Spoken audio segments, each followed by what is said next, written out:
So എല്ലാവർക്കും many congratulations for having qualified. So may you please self-introduce. My name is Mohammad Shabib, coming from Malappuram, and secured All India third rank in CA final examination conducted in January 2021. I'm Mahima Chaudhary. I stay here in Ernakulam only. I secured the city first rank, and I'm doing my articleship over here only. And I qualified in the November 2020 exam. എൻ്റെ പേര് അക്ഷയ്, ഞാൻ കാസർഗോഡ് ജില്ലയിൽ നിന്നാണ് വരുന്നത്. അപ്പോൾ ഞാൻ all India 6th rank അടിച്ചു.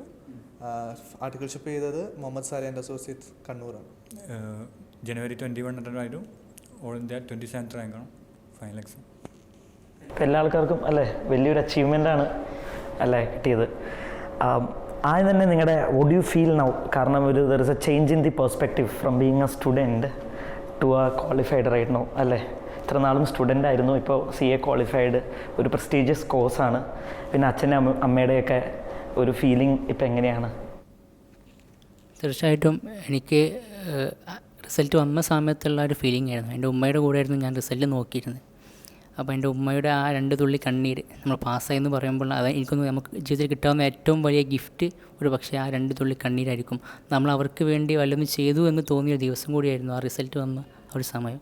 എനിക്ക് തോന്നുന്നു words are not enough to explain that moments. For me, when I cleared my CA exam, the result day, I was not that excited how my family was excited. And I had this feeling that when I am a child, I'm in my community, I'm known by my dad's name, that she is his daughter. I had a feeling that one day my dad comes to know because of my name, and I'm happy I'm able to achieve because he got calls from all over India. We have our community people all over India who are at very eminent posts and all, and because of my family background and all, my dad got calls from people who never knew my dad's name. So they somehow found my dad's number and they called him and they congratulated him on my behalf. So that was a very proud moment for me, because whatever I thought in my childhood, I achieved in the end. And I feel that in future, and I hope that in future I give such more moments to my dad and my whole family. And yes, I cleared my CA exam, so I wouldn't say that that's my success alone, because in my family everyone has played their own part. From me, my brother dropping me till my exam center, it was very far away, 60 kilometers away. Still he came to drop me and he waited outside the exam hall. From that to my mom and my bhabi, who gave me the tea at the correct time when I wanted, food whenever I wanted. They never delayed that. They made sure that I don't have to do anything extra other than studying.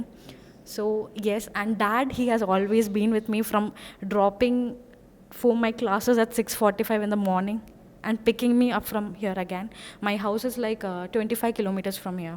So he used to do up and down every day so that I wouldn't waste my energy or I waste my time in the travel, so that I could utilize it in a better way and be, not tired enough. So that's about it. Result വരുന്ന സമയത്ത് ഞാൻ എൻ്റെ അമ്മേൻ്റെ കൂടെ തന്നെ ആയിരുന്നു. അപ്പോൾ അമ്മേനോട് ഞാൻ ഫസ്റ്റ് റിസൾട്ട് നോക്കുന്നതിന് ജസ്റ്റ് മുമ്പേ തന്നെ ഞാനൊരു പ്രതീക്ഷ ഉണ്ടായിരുന്നു ഓൾ ഇന്ത്യ ടോപ്പ് 10 വരും എന്നുള്ളത്. അപ്പോൾ ഞാൻ ചെറിയൊരു മയക്കത്തിലായിരുന്നു, ഉറക്കം എന്നുള്ളത്. അപ്പോൾ എനിക്കൊരു കോൾ വന്നപ്പോൾ ഞാൻ പെട്ടെന്ന് ഞെട്ടി, വിചാരിച്ചു ICA പ്രസിഡൻ്റാണോ വിളിക്കുന്നത് എന്ന് ഞെട്ടി. അപ്പോൾ എൻ്റെ ഒരു സ്റ്റുഡൻ്റാണ് വിളിക്കുന്നത്. അപ്പോൾ അവൾ പറഞ്ഞു റിസൾട്ട് വന്നിട്ടുണ്ട്, അപ്പോൾ നോക്ക്. അപ്പോൾ first impression okay, all India top 3 എന്തായാലും ഇല്ല, എന്തായാലും റിസൾട്ട് നോക്കിയേക്കാം എന്ന് പറഞ്ഞ് കയറി. അപ്പോൾ ഡയറക്റ്റ്ലി ഞാൻ മാർക്ക് ലിസ്റ്റ് നോക്കുന്നതിന് പകരം മെറിറ്റ് ലിസ്റ്റിലേക്ക് കയറി നോക്കി. മെറിറ്റ് ലിസ്റ്റിൽ കയറി നോക്കിയപ്പോൾ 6 കണ്ട്. അമ്മയോട് അമ്മ 6 കിട്ടി എന്നുള്ള പറഞ്ഞു. അമ്മ ഒന്നും കൂടി നോക്ക് എന്നുള്ള രീതിയിൽ പറഞ്ഞു. എന്നിട്ട് ഞാൻ വിചാരിച്ചു ഒന്ന് സ്റ്റാറ്റസ് ഇടാം, വാട്സപ്പിൽ സ്റ്റാറ്റസ് ഇങ്ങനെ ടൈപ്പ് ചെയ്ത് വെച്ച്. പിന്നെ വിചാരിച്ചു അച്ഛനെയും ഏട്ടനെയും കൂടി വിളിച്ചിട്ട് സ്റ്റാറ്റസ് ഇടാമെന്ന്. അങ്ങനെ അച്ഛനെയും വിളിച്ച് ഏട്ടനെയും വിളിച്ച് രണ്ടുപേരുടെയും കാര്യം പറഞ്ഞ് എന്നിട്ട് വാട്സപ്പ് സ്റ്റാറ്റസ് ഇട്ടു. പിന്നെ സ്റ്റാറ്റസ് ഇട്ടതിന് ശേഷം എന്താ സംഭവിച്ചെന്നുള്ള എനിക്കൊരു ഓർമ്മയില്ല. ഇൻഫാക്ട് ഫസ്റ്റ് ടൈം ആയിരിക്കും എൻ്റെ കോൺടാക്ട്സിലുള്ള ഓൾമോസ്റ്റ് 90% ആൾക്കാരും റിപ്ലൈ ആയിരുന്നു ഒരു സ്റ്റാറ്റസ് കണ്ടിട്ട്. അപ്പോൾ ആ ഒരു ദിവസം എന്ന് പറയുന്നത് കണ്ടിന്യൂസ് കോൾസും ആയിരുന്നു. പിന്നെ കുറേ പേര് എന്നോട് ചോദിച്ചു മാർക്ക് ലിസ്റ്റ് അയച്ചു തരാൻ പറഞ്ഞു. അപ്പോൾ മാർക്ക് ലിസ്റ്റ് എടുക്കണമെങ്കിൽ ഫസ്റ്റ് ഒന്ന് ഫോൺ താഴെ വെക്കണം. ആ ഫോൺ താഴെ വെക്കാൻ പോലും ആൾക്കാർ സമ്മതിച്ചിട്ടില്ല. അപ്പോൾ ഞാൻ എൻ്റെ ഒരു ഫ്രണ്ടിനെ വിളിച്ചിട്ട് പറഞ്ഞാൽ നീ ഒന്ന് മാർക്ക് ലിസ്റ്റ് ഒന്ന് ഡൗൺലോഡ് ചെയ്ത് വെക്കുക, എന്നിട്ട് എനിക്ക് എന്നിട്ട് വേണം എനിക്ക് ആൾക്കാർക്ക് അയച്ചു കൊടുക്കാൻ. സ്ക്രീൻഷോട്ട് എടുത്ത് വെച്ചു. അപ്പോൾ എനിക്ക് പേഴ്സണലി എടുക്കാൻ പറ്റിയില്ല. പിന്നെ അതിന് ശേഷം ഞാൻ അച്ചീവ് ചെയ്തതിനേക്കാളും ഞാൻ അച്ചീവ് ചെയ്തതിൻ്റെ ഇമ്പോർട്ടൻസ് ഞാൻ ശരിക്കും മനസ്സിലാക്കുന്നത് ബാക്കിയുള്ളവരെല്ലാം റെസ്പോൺസ് എന്നാണ് ആക്ച്വലി. അപ്പം എൻ്റെ നാട്ടുകാരുടെ അടുത്ത് നിന്ന് കിട്ടിയ റെസ്പോൺസ് എൻ്റെ ക്ലബിൻ്റെ ഒരു ഘോഷയാത്രയൊക്കെ പോലെ ഒരുപാട് അങ്ങനെ ഒരു പ്ലാനൊക്കെ ആക്കി ഒരു ആഘോഷം തന്നെ ആക്കി. അപ്പോൾ എൻ്റെ വിജയം അവരെ ഒരു സ്വന്തം വിജയം പോലെ ആക്കി നല്ല രീതിയിൽ സപ്പോർട്ട് ചെയ്ത് എല്ലാവരും. ഇപ്പോൾ ഫാമിലി മൊത്തത്തിലും നല്ലൊരു സപ്പോർട്ടായിരുന്നു. ഇപ്പോൾ മുമ്പാണെങ്കിൽ അച്ഛൻ്റെ അല്ലെങ്കിൽ ഏട്ടൻ്റെ അല്ലെങ്കിൽ അമ്മയുടെ പേരിലാണ് ഞാൻ അറിയപ്പെടുന്നത്, ഇന്ന ആളെ മോനാണ് എന്നുള്ള അല്ലെങ്കിൽ ഇന്ന ആളെ അനിയനാണെന്നുള്ളത്. ഇപ്പോൾ വീട്ടിൽ ആ നാട്ടിലേക്ക് വരുമ്പോൾ അക്ഷയൻ്റെ അതെ അക്ഷയൻ്റെ ഏട്ടനാണല്ലേ, അല്ല അക്ഷയൻ്റെ അച്ഛനും അമ്മയാണല്ലേ എന്നുള്ള രീതിയിൽ കട്ടൗട്ട് അതെ. ഇപ്പോൾ നാട്ടിൽ 3 എൻട്രീസിലും എൻ്റെ കട്ടൗട്ട് ഉണ്ട്. അപ്പോൾ ഒരു മറ്റേ ഓപ്പൺ ജീപ്പിലൊക്കെ ഫുള്ള് നാട് കാസർഗോഡ് ടൗണിൽ മൊത്തം കറങ്ങി അങ്ങനെയൊക്കെ. അതെ. അപ്പം എൻ്റെ കൂടെ സൈഡിൽ 2 സൈഡിൽ അച്ഛനും അമ്മയും നിർത്തി, മുമ്പിൽ ഏട്ടനെ നിർത്തി. ഇത് നമ്മൾ ഈ അമ്പലത്തിലൊക്കെ ഘോഷയാത്ര ഉണ്ടാകുമ്പോൾ ഈ തലപ്പൊലിയൊക്കെ ആയിട്ട് പോകുന്ന പോലെ പടക്കെല്ലാം പൊട്ടിച്ച് കുറേ നാട്ടിലെ ചെണ്ടൊക്കെ ഉണ്ടായിരുന്നു. അപ്പോൾ ഇതെല്ലൊക്കെ ആയിട്ട് എല്ലാവരും ഘോഷയാത്ര പോലെ ആയിട്ട് പോയി നല്ലൊരു ആഘോഷം പോലെ ആക്കി, ഉഷാറാക്കി. ഞങ്ങളുടെ റിസൾട്ട് വളരെ ലേറ്റായിട്ടാണ് വന്നത്, ഏകദേശം 10 മണിയോളായിരുന്നു രാത്രി. അതുകൊണ്ട് തന്നെ വീട്ടിലെല്ലാവരും ഉണ്ടായിരുന്നു. പിന്നെ ഞാൻ റിസൾട്ട് വരുന്ന കാര്യം ഞാൻ ആരോടും പറഞ്ഞിട്ടുണ്ടായില്ല. ഞാൻ സർപ്രൈസ് ആക്കി വെച്ച് ടെൻഷൻ ഉണ്ടായിരുന്നു. അപ്പോൾ രാവിലെയൊക്കെ എങ്ങനെയല്ലോ പുറത്തൊക്കെ പോയിട്ട് ഫ്രണ്ട്സിൻ്റെ കൂടെയൊക്കെ പോയിട്ട് കഴിച്ചു കൂട്ടി രാത്രി തലവേദന എടുക്കുന്നതായിട്ട് വന്നിട്ട് അവിടെ തന്നെ വീട്ടിൽ തന്നെ കിടന്നു.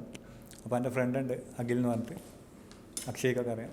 അപ്പോൾ എന്നെക്കാളും കോൺഫിഡൻസ് അവനായിരുന്നു ഞാൻ പാസ്സാവുന്നു. അപ്പോൾ അവൻ്റെ നോക്കുന്നതിന് മുമ്പേ എൻ്റെ റിസൾട്ട് നോക്കിയിട്ട് എന്നെ വിളിച്ച് പറഞ്ഞു. ഞാൻ നോക്കിയിട്ടില്ല, റിസൾട്ട് നോക്കിയില്ല. അപ്പോൾ എൻ്റെ റിസൾട്ട് നോക്കിയിട്ട് കൺഗ്രാജുലേഷൻസ് പറഞ്ഞു. അപ്പോൾ ഞാൻ പാസ്സായിന്ന് പറഞ്ഞിട്ടുള്ളൂ. പറഞ്ഞു. ഞാനിട്ട് അമ്മയോട് വീട്ടിൽ പറഞ്ഞു. അപ്പോൾ എല്ലാവരും ഭയങ്കര ഹാപ്പിയായി. അപ്പം കുറച്ച് കഴിഞ്ഞപ്പോൾ രണ്ടാമത് അവൻ വിളിച്ചിട്ട് പറഞ്ഞു റാങ്ക് ഉണ്ടെന്ന് പറഞ്ഞു. അപ്പോൾ രണ്ടാമത് നോക്കിയത് മെറിറ്റ് ലിസ്റ്റ്. അപ്പോൾ റാങ്ക് ഉണ്ട്, 27th റാങ്ക് ഉണ്ട് പറഞ്ഞപ്പം കൂടുതൽ എക്സൈറ്റഡായി. അപ്പം എല്ലാവരും ഭയങ്കര ഹാപ്പിയായി. അതിന് ശേഷം ഞാൻ പിന്നെ ഓഫീസിലെ സാറിനെയൊക്കെ വിളിച്ചു. പഠിപ്പിച്ച സാറന്മാരൊക്കെ വിളിച്ചു. അങ്ങനെ പിന്നെ കുറേ കോഴ്സായിരുന്നു. കുറേ ജോമൺ സാർ, ബാബു സാറൊക്കെ വിളിച്ചിട്ടുണ്ടായിരുന്നു ASIRCയിൽ. അങ്ങനെ എന്ത് ഹെൽപ്പ് ഉണ്ടെങ്കിലും വിളിച്ചോ എന്നൊക്കെ പറഞ്ഞ് കൺഗ്രാജുലേറ്റ് ചെയ്തു. അങ്ങനെ ഒരു 2-3 ദിവസം ആ റിസൾട്ടിൻ്റെ ഹാങ് ഓവർ തന്നെയായിരുന്നു. എല്ലാവരും കൺഗ്രാജുലേഷൻ ചെയ്യാനും അങ്ങനെയൊക്കെ ആയിട്ട് ഫങ്ഷൻസൊക്കെ ആയിട്ട്. ഇപ്പോൾ പ്രിപ്പറേഷൻ്റെ സമയത്ത് നിങ്ങൾ ഇപ്പോൾ എല്ലാവർക്കും അറിയാം നിങ്ങളിപ്പോൾ റാങ്ക് ഹോൾഡേഴ്സാണ്, സിറ്റി സെൻട്രൽ ടോപ്പാണ്. അപ്പോൾ how was your preparation? Like target ചെയ്തിരുന്നു റാങ്കിന് വേണ്ടി, അതോ എങ്ങനെയെങ്കിലും കടന്നുകൂടുക, പാസ്സാവുക? What was your strategy like? എൻ്റെ എയിം എന്താ വെച്ചാൽ ഫസ്റ്റ് അറ്റംപ്റ്റിൽ ബോത്ത് ഗ്രൂപ്പ് ക്ലിയർ ചെയ്യണമെന്നുള്ള ലക്ഷ്യത്തിൽ ഞാൻ പഠിച്ചിരുന്നത്. ഒരിക്കലും റാങ്ക് ഡ്രീം ചെയ്തിരുന്നില്ല. നമ്മളെ കണക്കൂട്ടിയത് എക്സ്ട്രാ ഓർഡിനറി സ്റ്റുഡൻസിന് മാത്രമേ അതെല്ലാം പറ്റുള്ളൂ, നമുക്കത് പറ്റില്ല എന്നാണ് വിചാരിച്ചിരുന്നത്.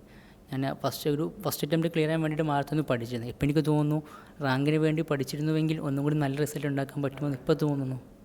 For my IPCC, like I decided to give both the groups, but due to some circumstances, like I couldn't give it.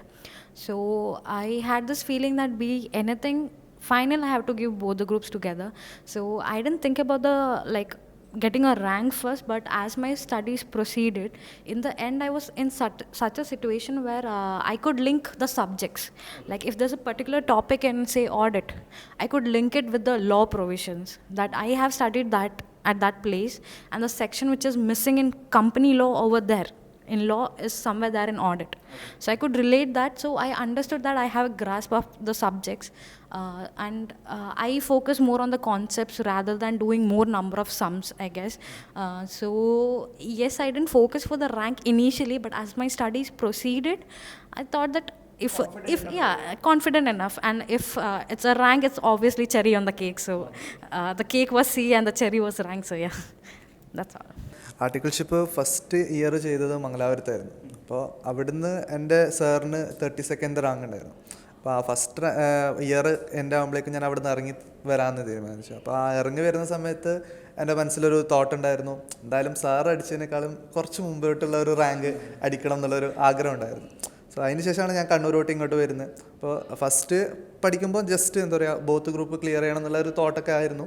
പക്ഷെ പിന്നെ ഈ ഇറങ്ങിയതിന് ശേഷം തോട്ട് ഓൾമോസ്റ്റ് ബെറ്റർ റാങ്ക്, അതായത് 32nd കുറച്ചും കൂടി മുന്നോട്ട് എന്നുള്ളതായി.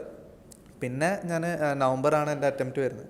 അപ്പോൾ ഏകദേശം അറ്റംപ്റ്റിനോട് അടുത്തെത്തുമ്പോഴേക്കും പിന്നെ വിചാരിച്ചു ജസ്റ്റ് പോരാ, ഒന്നാം റാങ്ക് തന്നെ അടിക്കാൻ പറ്റുവാണെങ്കിൽ നോക്കാം എന്നുള്ളത്. അടിക്കുമ്പോൾ കുറച്ച് ബെറ്റർ ആയിട്ട് തന്നെ അടിക്കാം. അപ്പോൾ ഫസ്റ്റ് റാങ്കിന് വേണ്ടി തന്നെ പ്രിപ്പയർ ചെയ്യാൻ ശ്രമിച്ചു. അങ്ങനെ ഞാൻ നവംബർ എക്സാം അറ്റൻഡ് ചെയ്തപ്പോൾ അവർ 1 മാസം 1.5 മാസമേ ടൈം കിട്ടിയുള്ളൂ. അപ്പോൾ ഞാൻ 3 സബ്ജക്റ്റ് വെച്ചിട്ട് എഴുതാമെന്ന് വിചാരിച്ചു. ഓരോ ഗ്രൂപ്പിലും 3 സബ്ജക്റ്റ് വെച്ച് എഴുതി. അപ്പോൾ 3 സബ്ജക്റ്റ് വെച്ച് എഴുതി, 4ാമത്തെ സബ്ജക്റ്റ് ആബ്സെൻ്റ് ആയി. അതേപോലെ സെക്കൻഡ് ഗ്രൂപ്പിലും ആർട്ടിക്കിൾഷിപ്പിന് ഒപ്പം ചെയ്തിട്ടുണ്ട്. അപ്പോൾ 3 പേപ്പർ എഴുതി, 4ാമത്തെ പേപ്പർ ആബ്സെൻ്റ് ആയി. 3 പേപ്പർ എഴുതി, 4ാമത്തെ ആബ്സെൻ്റ് ആയി. അപ്പോൾ അതിൻ്റെ റിസൾട്ട് എങ്ങനെയാണ്, അതിൻ്റെ നോക്കി എങ്ങനെ പേപ്പേഴ്സ്, സർട്ടിഫൈഡ് പേപ്പേഴ്സ് എടുക്കാം, അപ്പോൾ വാല്യൂഷൻ എങ്ങനെയാണ് നോക്കി അത് വെച്ച് നവംബർ 2019 അതായിരുന്നു എൻ്റെ ഡ്യൂ അറ്റംപ്റ്റ്. അപ്പോൾ അതൊരു മോക്ക് എക്സാം പോലെ ആക്കിയിട്ട് അതിൻ്റെ റിസൾട്ട് എങ്ങനെയാണ് ഉണ്ടാവുക, സർട്ടിഫൈഡ് പേപ്പേഴ്സൊക്കെ നോക്കി മെയ് അറ്റംപ്റ്റ് ചെയ്യാനായിരുന്നു പ്ലാൻ ചെയ്തത്. അപ്പോൾ അങ്ങനെ നവംബർ 19 അറ്റംപ്റ്റ് ചെയ്യുന്ന സമയത്ത് ഫുള്ളി സെൽഫ് സ്റ്റഡി ആയിരുന്നു. ഒന്നും ക്ലാസ്സസ് ഒന്നും അറ്റൻഡ് ചെയ്തില്ല. അപ്പോൾ ആ എക്സാം അറ്റൻഡ് ചെയ്തപ്പോൾ തോന്നി കുറച്ച് I am lacking something.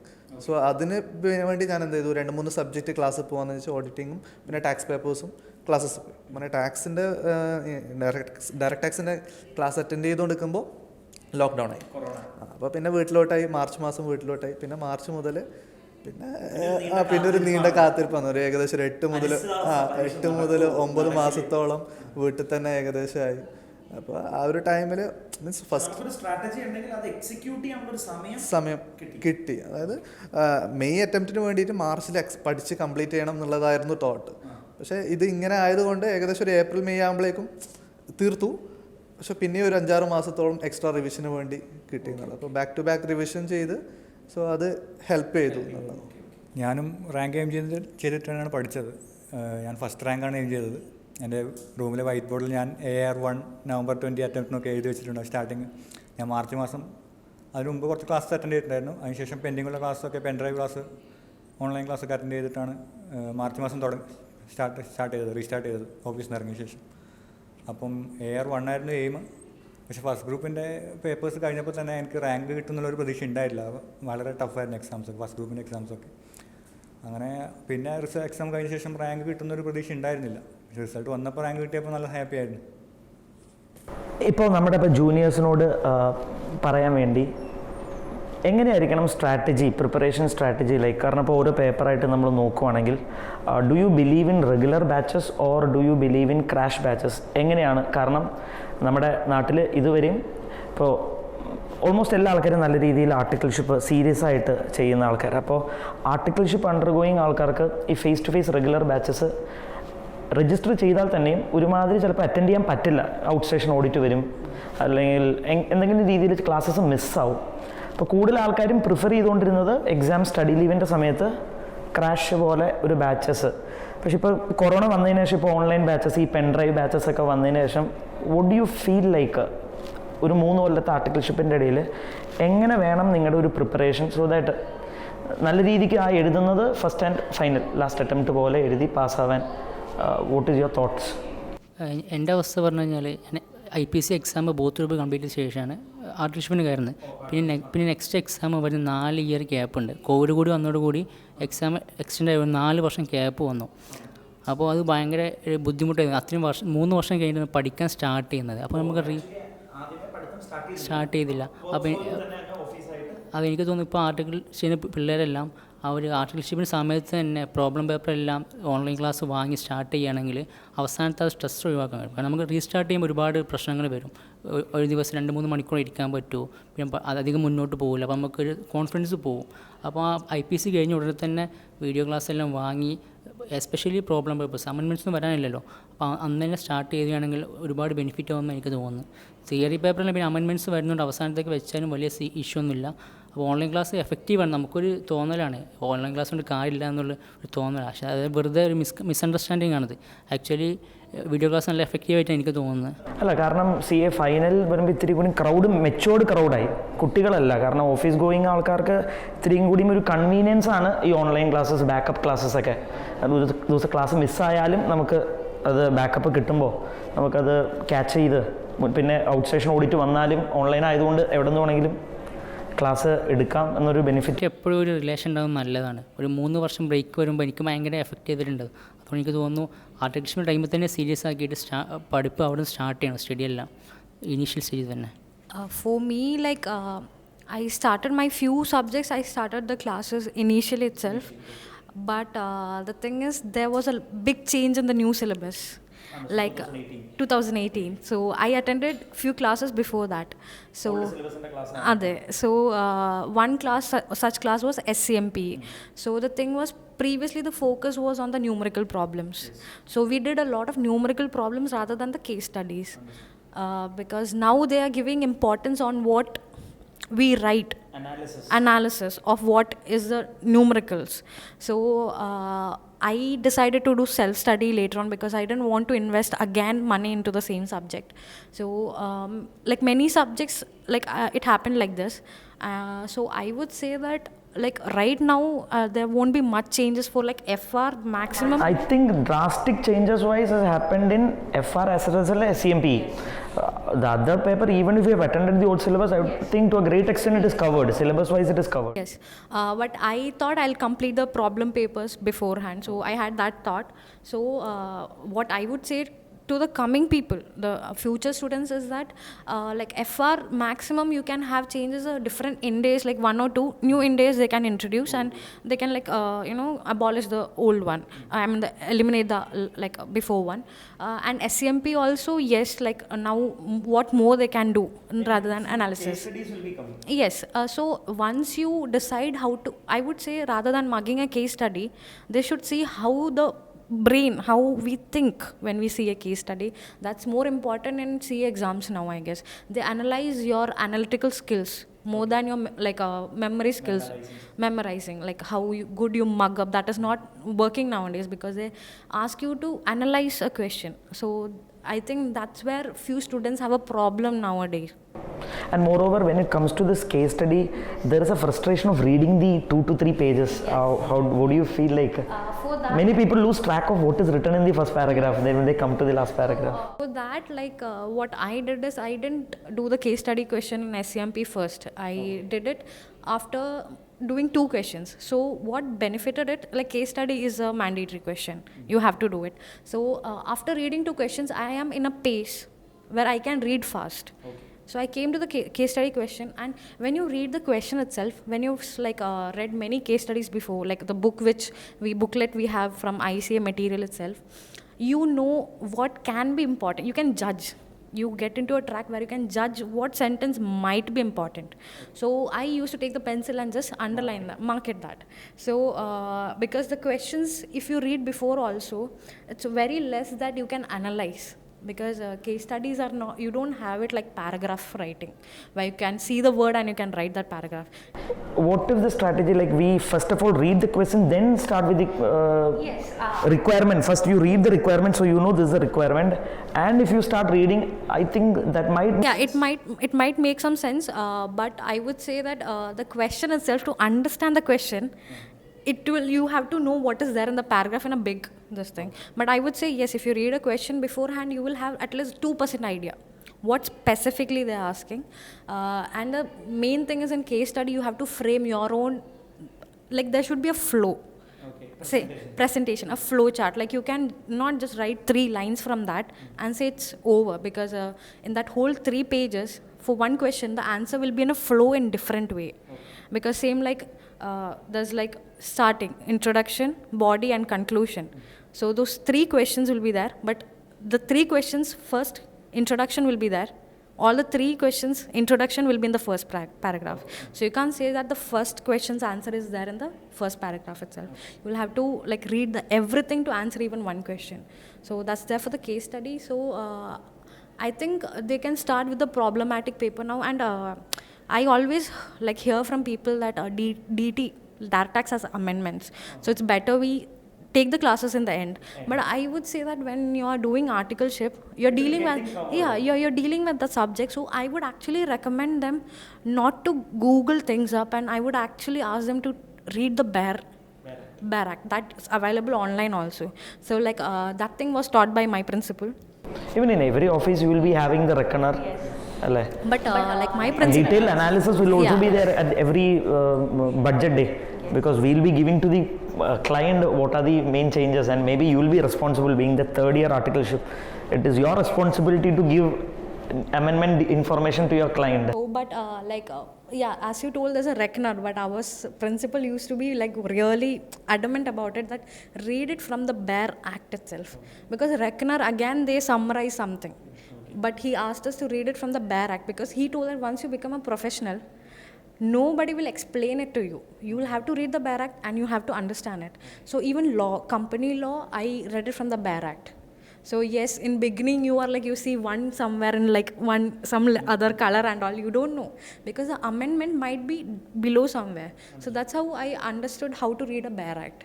So yes, you get a practical knowledge along with that. So yes, law, I think company law and the DT is something which you can take it along, push it to the end, and you can actually self-prepare during your articleship.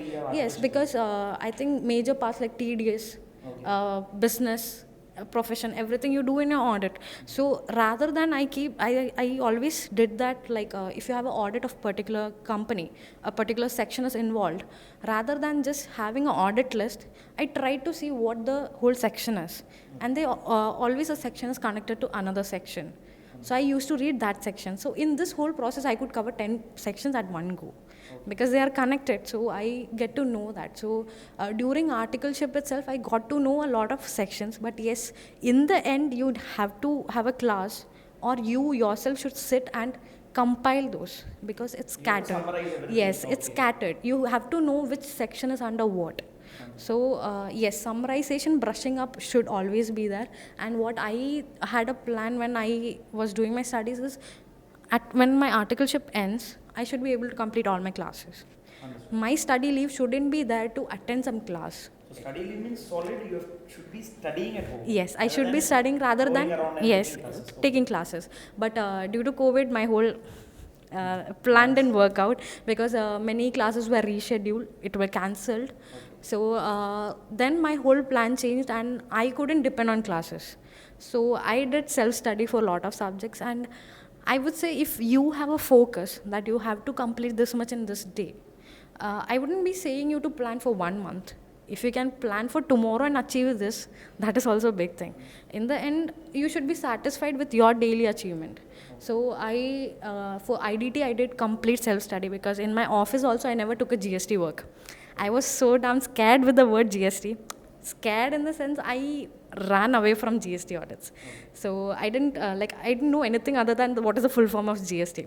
It's actually a shame being in second year of your articleship and you don't know what is GST. But every professional or a student has one corner or one area which they are not comfortable with. And I was with indirect tax. So and I kept that subject for the end. And I didn't get the classes for that only. I did self-study in that subject and I scored an exemption on that. So I would say that if people think that doing a self-study you can't score, that's it. Has been proved wrong. Yeah, it is like it's your all attitude. it's your attitude and whether you want to do it, because I would say that people would have never, like most of the CA students I know or I have met at least, have never read the auditing pronouncement book. You have that fat book, like Revati ma'am calls it Chakka book. So like nobody has read it. Whenever you ask students, they say that standards are the worst in auditing. I would say they're the best because they have a logic, they have a flow, but that you'll understand if you read why that particular thing is there. So when you are in your articleship, I would say if you can just finish one essay in 1 week also, you can still do it. At least at the time of doing this audit, if you can just go through the standards, just have a feeler of what is the standard, that is going to help you. That will develop an understanding that what the essay's heart is. Because what we usually do while studying is, we see the objective, we see the main points, what the question can be about, what are the previous questions, and we get done with the essay. But what I understood this late, but I tried to incorporate it in some way. So I think for the 700 and 600 series I couldn't reach, but till 500 series of essays I read the auditing pronouncement book so that I could understand that if I'm going at the essay 500, why I am going. That is because the essay 200 has this objective. That is why these essays came in the place. So everything came in place for something. Same like if I say Indies, or I would say accounting standards, they have their own beauty. But what happens is like mostly what I felt is auditing, like accounting standards were taught in 2-day crash kind of thing. So like even I would understand that there's a pressure on the teachers to somehow make the students love the standards. Maybe in intermediate, Yes. it's something that is having 16-mark weightage. Yes. So most of the students are interested in learning the chapters like branch, Yes. department. So- So more of time Yeah. is devoted to So, the conventional yeah, areas. conventional areas. But I think now the focus of IC itself is shifting towards the standards. So what happened is I always focus on the standards because they have logic. Maybe in the particular chapters I was not able to find that much logic. Practically applied also. Yeah, so but standards like has their own this thing, beauty and everything. So when I say this to my colleagues, they're like, what beauty and all you're talking about? So but the whole thing is, when you understand the subject, you like the subject, you feel it is beautiful because they make sense. And unless they don't make sense to you, there's no point studying, I would say, because you'll forget the second day. Right now, if you ask me any like section from Income Tax Act, I can tell you clearly because I took that much effort in the income tax subject to understand why that particular thing is there. But yes, income tax is very complicated and very vast. So you have to put in efforts to, love that subject. So that's it. Actually അപ്പോൾ നമ്മൾ practice മാനിലൊക്കെ കാണുമ്പോൾ അത് ചെറുതാണ്, പക്ഷെ അതേ question അവർ ഇതിലേക്ക് വരുമ്പോൾ കുറച്ച് വലിയ സൈസിലേക്ക് മാറ്റി ഓട്ടോമാറ്റിക്കലി കൂട്ടാൻ നോക്കുക. ഇപ്പോൾ കോസ്റ്റിംഗ് പോലെയുള്ള സബ്ജക്റ്റ് ഒക്കെ ആകുമ്പോൾ മെയിൻലി നമ്മൾ ഫോക്കസ് ചെയ്യേണ്ട കോൺസെപ്റ്റിലേക്കാണ്. ഡയറക്റ്റ്ലി ക്വസ്റ്റ്യൻ പഠിച്ച് ഇത് ബൈഹാർട്ട് ആക്കിയിട്ടൊന്നും കാര്യമില്ല. സോ അതിൻ്റെ കോൺസെപ്റ്റ് എന്താണ്, കോൺസെപ്റ്റൽ ബേസിസ് ആയിരിക്കും ക്വസ്റ്റ്യൻ വരുന്നത്. അപ്പോൾ ഇൻ്ററിലൊക്കെ ചിലപ്പോൾ നമ്മൾ സ്റ്റഡി മെറ്റീരിയലുള്ള ക്വസ്റ്റ്യൻസ് തന്നെ ഒരു എമൗണ്ട് മാറ്റിയിട്ടൊക്കെ വരാം. പക്ഷെ ഫൈനലിൽ അങ്ങനെയല്ല. ഫൈനലിൽ വേറെ വേറെ ക്വസ്റ്റ്യൻസിൻ്റെ മിക്സപ്പ് ഒക്കെ വരാം, വേറെ വേറെ കോൺസെപ്റ്റിൻ്റെ മിക്സപ്പ് ഒക്കെ വന്നിട്ടായിരിക്കും ക്വസ്റ്റ്യൻസ് വരാം. അപ്പോൾ എൻ്റെ കേസ് ഇപ്പോൾ ഞാൻ ഫൈനൽ പ്രിപ്പറേഷൻ ഫസ്റ്റ് ഇയർ ആർട്ടിക്കിൾഷിപ്പിൻ്റെ ടൈമിൽ എനിക്ക് തീരെ പറ്റിയിട്ടില്ല, ഞാൻ ചെയ്തിട്ടേ ഇല്ല. മംഗലാപുരത്താണ്. അതായത് രാവിലെ ഒരു 8 മണി 7:45 വീട്ടിൽ നിന്ന് ഇറങ്ങും, വൈകുന്നേരം ഒരു 6-7 മണിയാകുമ്പോൾ വീട്ടിലെത്തും. അങ്ങനെയായിരുന്നു. അപ്പോൾ പഠിക്കാൻ താല്പര്യമില്ലായിരുന്നു. അതായത് ഒരു വർഷം ഫസ്റ്റ് ഒന്ന് എൻജോയ് ചെയ്യുക എന്നുള്ളതാണ്. അപ്പോൾ അവിടുന്ന് ഇറങ്ങി കുറച്ച് കഴിഞ്ഞതിന് ശേഷം ഞാൻ കണ്ണൂരിലോട്ട് ഷിഫ്റ്റ് ചെയ്തു. കണ്ണൂരിലോട്ട് ഷിഫ്റ്റ് ചെയ്യുമ്പോൾ ടൈം കുറച്ചും കൂടി കൂടുതൽ പോവുകയാണ് ചെയ്തത്. കാരണം ഞാൻ daily up and down. Okay, അപ്പോൾ ഞാൻ രാവിലെ ഏകദേശം 7:30 കണ്ണൂരൊക്കെ വരും, 10 മണി വരെ ട്രെയിനിലുണ്ടാവും. എന്നിട്ട് ഓഫീസിൽ കയറി ഫസ്റ്റൊക്കെ 5 മണി വരെ ഓഫീസിലിരിക്കും. പിന്നെ അത് കൂടി 6:30 ആയി, 6:30 ആയി, പിന്നെ 8 o'clock ആയി. പിന്നെ ചില ദിവസം അവിടെ തന്നെ കിടന്നുറങ്ങും, ഓഫീസ് ക്യാബിനിൽ തന്നെ കിടന്നുറങ്ങേണ്ട അവസ്ഥ അങ്ങനെ എത്തിയിട്ടുണ്ട്. അപ്പോൾ ആർട്ടിക്കിൾഷിപ്പിൻ്റെ ടൈമിൽ ഇപ്പോൾ കേരളത്തിന് പുറത്ത് ചെയ്യുന്നവരാണെങ്കിൽ അവർക്ക് എയ്തർ മോർണിംഗ് 7 to 9 അല്ലെങ്കിൽ വൈകുന്നേരം ക്ലാസ്സസ് ഉണ്ടാവുന്നുണ്ട്. ഇപ്പോൾ നമ്മളെ ലൊക്കേഷനൊക്കെ കണ്ണൂരൊക്കെ ആണെങ്കിലും ഇവിടെ ആണെങ്കിൽ പോലും റെഗുലർലി ക്ലാസ്സസ് ഇല്ല. മോർണിംഗ് ക്ലാസ്സസ് ഒക്കെ കുറവാണ്, 8:30 അത്രയില്ല. എൻ്റേത് ഞാൻ കണ്ണൂർ ചെയ്തുകൊണ്ട് അവിടെ ഒന്നും അങ്ങനെ ഒരു റെഗുലർ ബാച്ചസോ മോർണിംഗ് ക്ലാസ്സസോ ഈവനിങ് ക്ലാസ്സസോ ഒന്നുമില്ല. അപ്പോൾ അതുകൊണ്ട് അത് എനിക്ക് ഫോക്കസ് ചെയ്യാനേ പറ്റിയിട്ടില്ല. അപ്പോൾ ഇടയ്ക്ക് ലീവ് എടുത്തിട്ട് വേണം ക്ലാസ്സിന് പോകാൻ, അങ്ങനെ എടുക്കാൻ. അപ്പം ഞാൻ അതുകൊണ്ട് അതിന് തീരുമാനിക്കാണ്ട് അങ്ങനെ എക്സാം മീൻസ് ആർട്ടിക്കിൾഷിപ്പ് തീർന്നു കഴിഞ്ഞിട്ട് മര്യാദയ്ക്ക് ഒന്ന് ഇതൊക്കെ പ്രോപ്പറായിട്ട് ഇരിക്കാം എന്നുള്ളതാണ്. ക്ലാസ്സൊക്കെ എത്തുന്നത് അങ്ങനെ ചെയ്യാം. അപ്പോൾ ആർട്ടിക്കിൾഷിപ്പിൻ്റെ ടൈമിൽ ജസ്റ്റ് ഇങ്ങനെ ഈ ട്രെയിനിൽ പോകുന്ന സമയത്ത് ഒരു മണിക്കൂർ ട്രെയിനിൽ, അല്ലെങ്കിൽ തിരിച്ചു വരുമ്പോൾ, പിന്നെ വൈകുന്നേരം വീട്ടിലെത്തുമ്പോൾ ടയർഡാവും. ചിലപ്പോൾ ഒരു 1.5 മണിക്കൂറൊക്കെ കിട്ടിയാലേ. അപ്പോൾ ഇനീഷ്യൽ സ്റ്റേജിൽ തിയറി പേപ്പറാണ് ഞാൻ നോക്കിയത്. ഇപ്പോൾ തിയറി പേപ്പർ ഇപ്പോൾ ബെയർ ആക്ട് നോക്കി, മീൻസ് ഫോണിൽ തന്നെ ആപ്പ് ഉണ്ടല്ലോ, അപ്പോൾ അതിൽ നമ്മൾ കമ്പനി ലോണിൻ്റെ അത് കിട്ടും.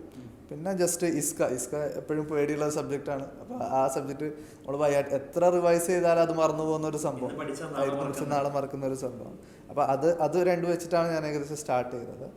പിന്നെ കുറച്ച് കഴിഞ്ഞിട്ടാണ് ഈ പ്രോബ്ലം പർപ്പസിലോട്ട് പോയത്.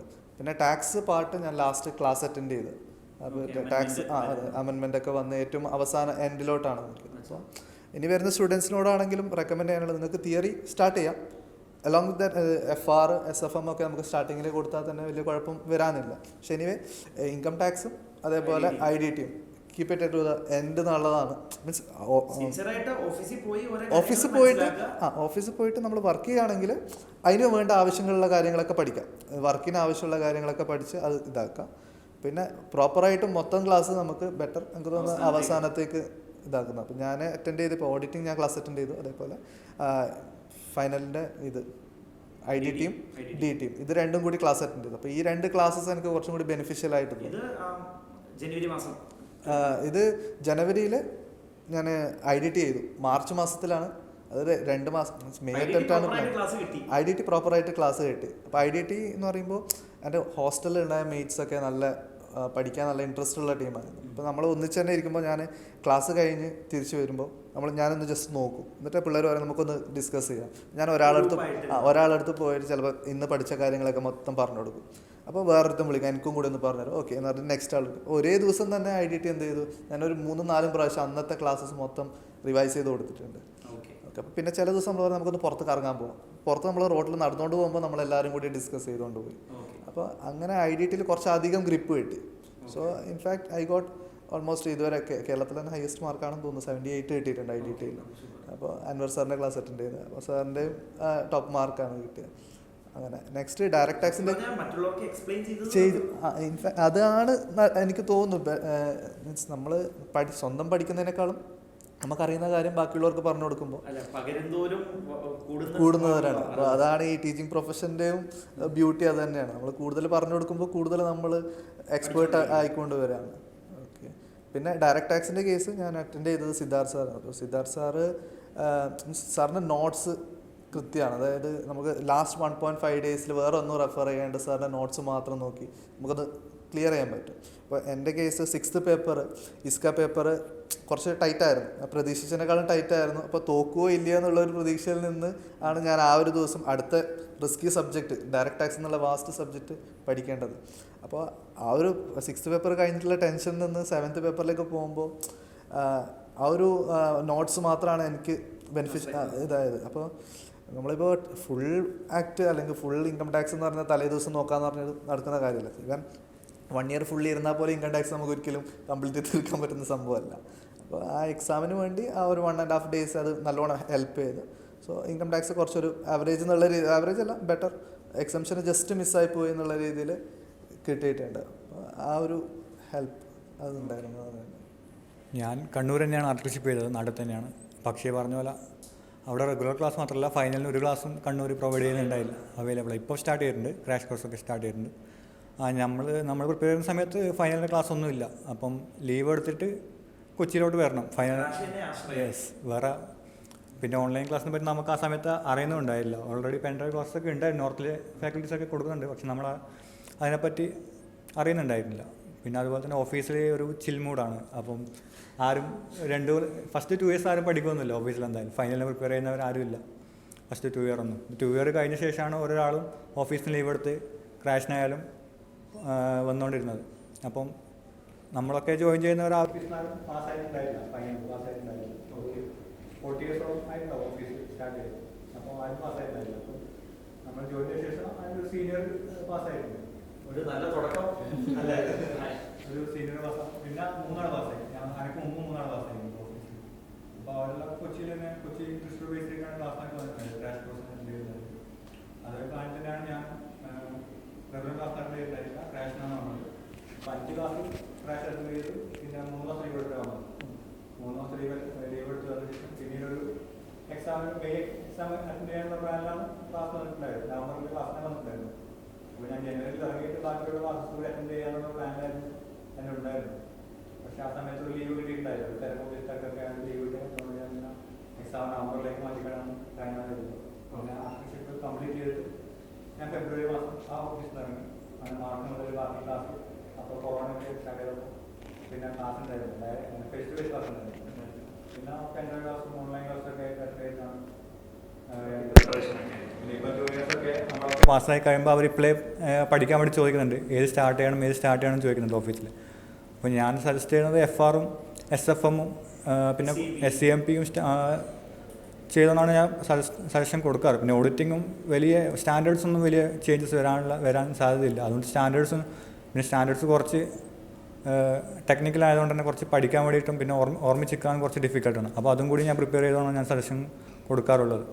ഇപ്പം നിങ്ങൾ എക്സാം എഴുതിയപ്പോൾ അല്ലെങ്കിൽ എക്സാമിൻ്റെ പ്രിപ്പറേഷൻ സമയത്ത് ഒരു മൂഡ് സ്വിങ്സ് ഒക്കെ ഉണ്ടാവില്ലേ? ചില ദിവസങ്ങൾ നല്ലോണം പഠിക്കാൻ പറ്റും, ചില ദിവസങ്ങളിൽ വലുതായിട്ട് പഠിക്കാൻ പറ്റില്ല. അപ്പോൾ ജനറലി ആ മൂഡ് സ്വിങ്സിനെയൊക്കെ എങ്ങനെയാണ് നിങ്ങൾ തരണം ചെയ്തത്? How did you stay motivated? അതെങ്ങനെയാണ് നിങ്ങളെ സഹായിച്ചത്? പിന്നെ അതുമാത്രമല്ല, ജനറലി സ്റ്റുഡൻസ് പറയുവാണ് ഫസ്റ്റ് എക്സാം എഴുതുമ്പോൾ to the contrary to your expectation പോസിറ്റീവായിട്ടായിരിക്കില്ല നടക്കാറില്ല. മിക്ക ആൾക്കാരും പറയും ഫസ്റ്റ് എക്സാം പ്രതീക്ഷ പോലെയല്ല സാർ നടന്നത്, മൊത്തം നമ്മുടെ കയ്യിൽ നിന്ന് പോയി. അപ്പോൾ how do you stay motivated? എങ്ങനെയായിരുന്നു ഫസ്റ്റ് എക്സാമിൻ്റെ എക്സ്പീരിയൻസ്?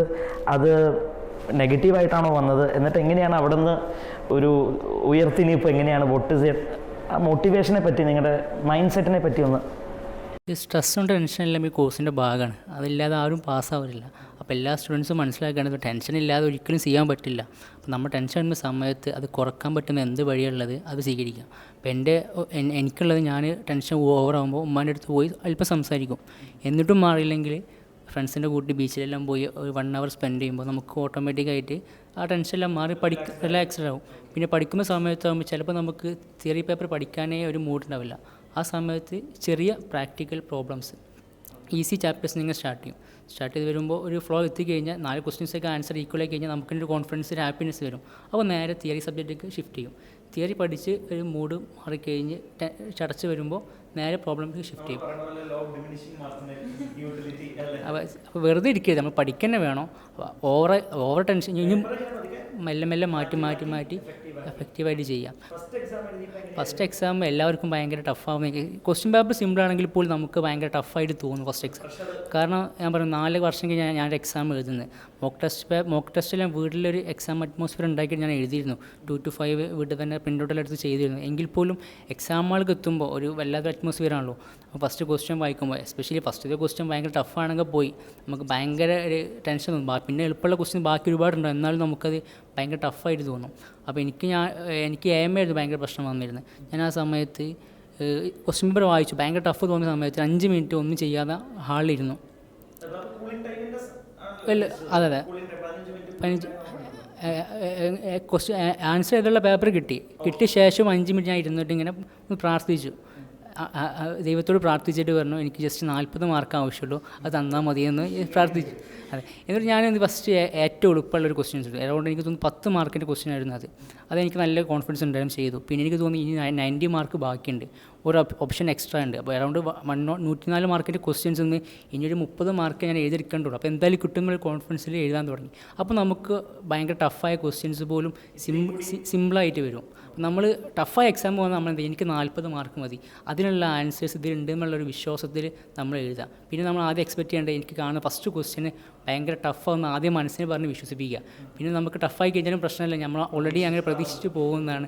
ആ ലെവലിലായിരുന്നു ഞാൻ ചെയ്തിരുന്നത്. പറക്കൽ അബു പറഞ്ഞ പോലെ ഇത്തരം സാഹചര്യങ്ങൾ യഥാർത്ഥ നായകന്മാരെ പുറപ്പെടുന്നത് പോലെ നമുക്ക് അങ്ങനെ ആ ഒരു സമയത്ത് നമുക്ക് ഒന്ന് കൺട്രോൾ ചെയ്യാൻ പറ്റി കഴിഞ്ഞാൽ നമ്മൾ രക്ഷപ്പെടും.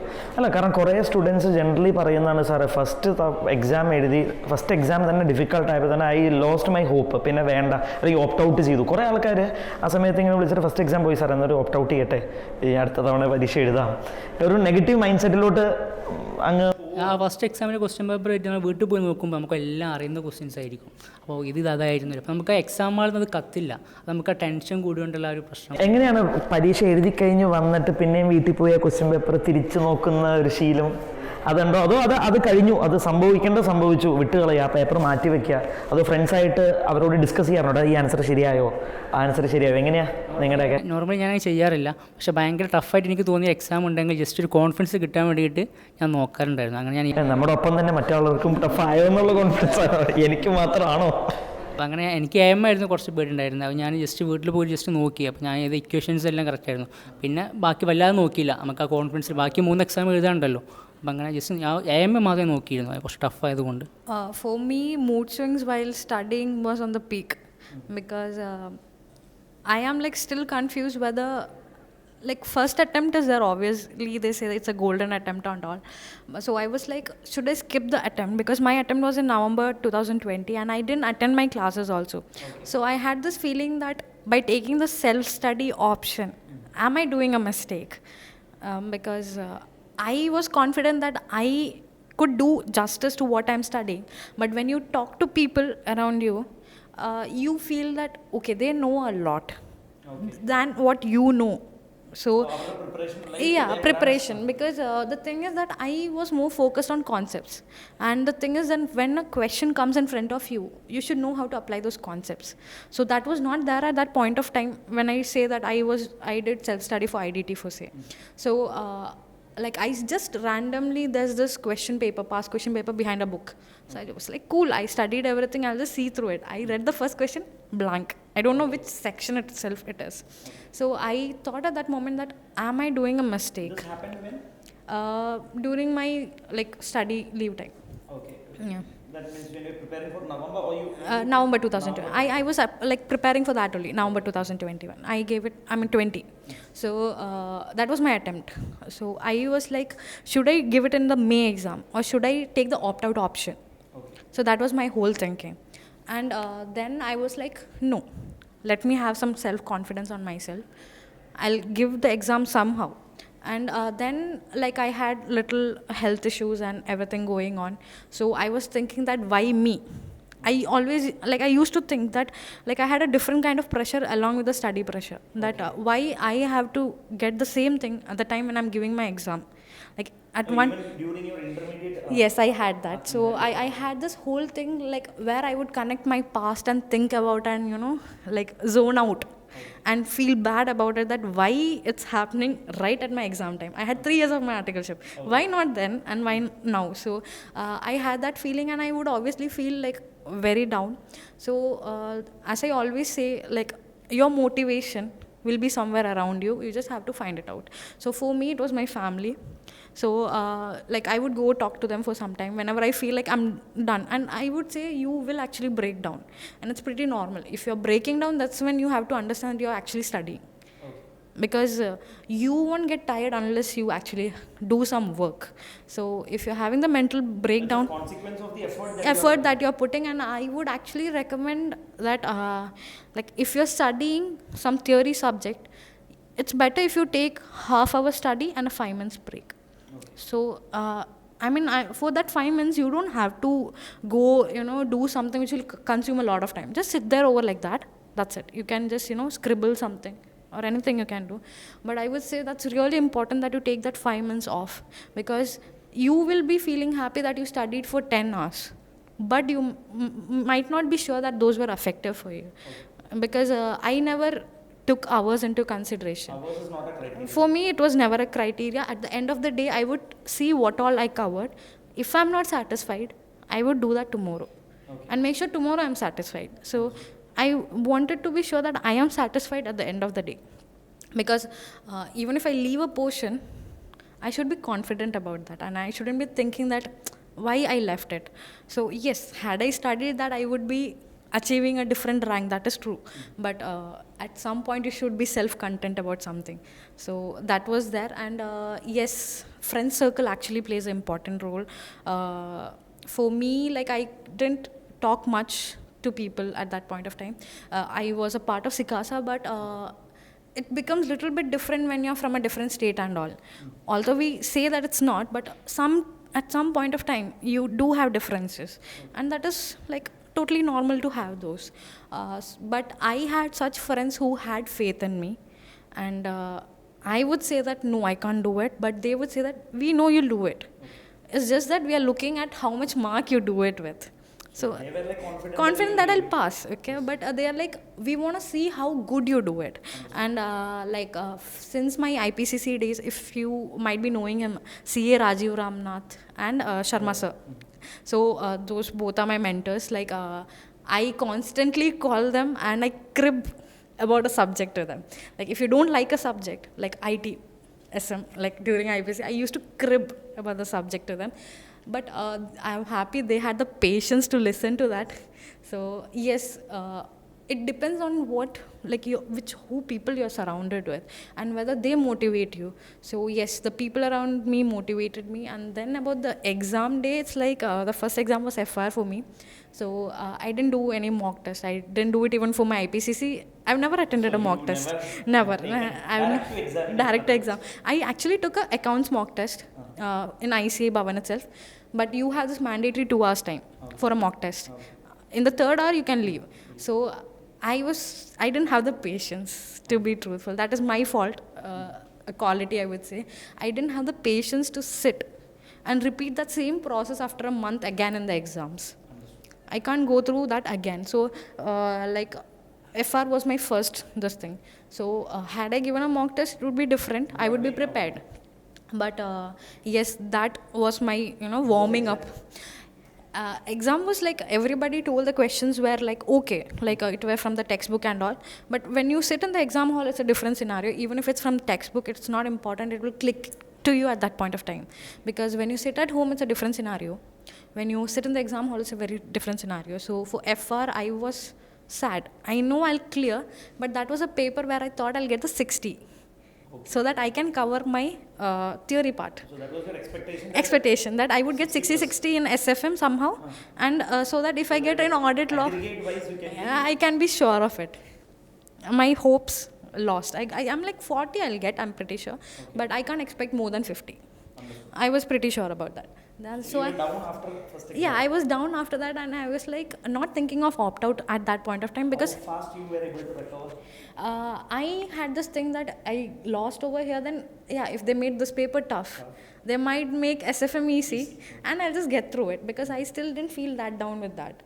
So I didn't have anything. I studied for SFM and all. But You again, went back home, looked into the questions? no, I don't have that this thing. It's like once I give the exam, I don't think what happened because even Whatever if happened has happened. it has happened, all I have to know is whether I'll get 40 or I'll get less than 40. Or I'll get 60. Because on that, my strategy for the next paper depends. Because I'll pressure. I have this pressure thing. I get pressurized easily. So for my SFM paper, yes, I was pressurized. So my studies were a little bit difficult at that point of time because when you're under pressure, you study in a different. Like FR, you will be getting lower marks. So to compensate in SFM, so I was burdening SFM. Understood. I was little confident that SFM would go little sooth on me. When I went, I opened the paper. Each question I see, I don't know where to start, where to put the point. Literally blank because you don't know which question is good for you. It became to such scenario because like they have what strategy I felt in the paper is difficult question, easy, difficult, easy, difficult. So sub questions like sub questions, yeah. So but what happened is when you sit in that exam hall, you make a general this thing that it's all difficult, and it's very difficult. So like when you come home and see, you might say that it's easy. I could do that. Maybe not in 3 hours. I could do it in 4 hours. But when you sit in the exam hall, those 3 hours, it's very difficult.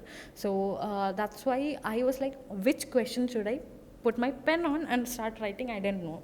So I was like, nothing. So as you said, you are targeting, okay, let me get the 10 mark first. Yeah, that was the whole thing. And like SFM, I sat and I did the questions. So once you start writing, you might get a flow because it ticks you that Something yeah starts connecting and you can do it. So I reached home. I'm like, Sherry, I didn't get 60, hope gone in first paper, second paper gone. Audit and law, don't even expect 60 because that's what our seniors and you hear from like teachers that you have to really put in a lot of effort to get that 60.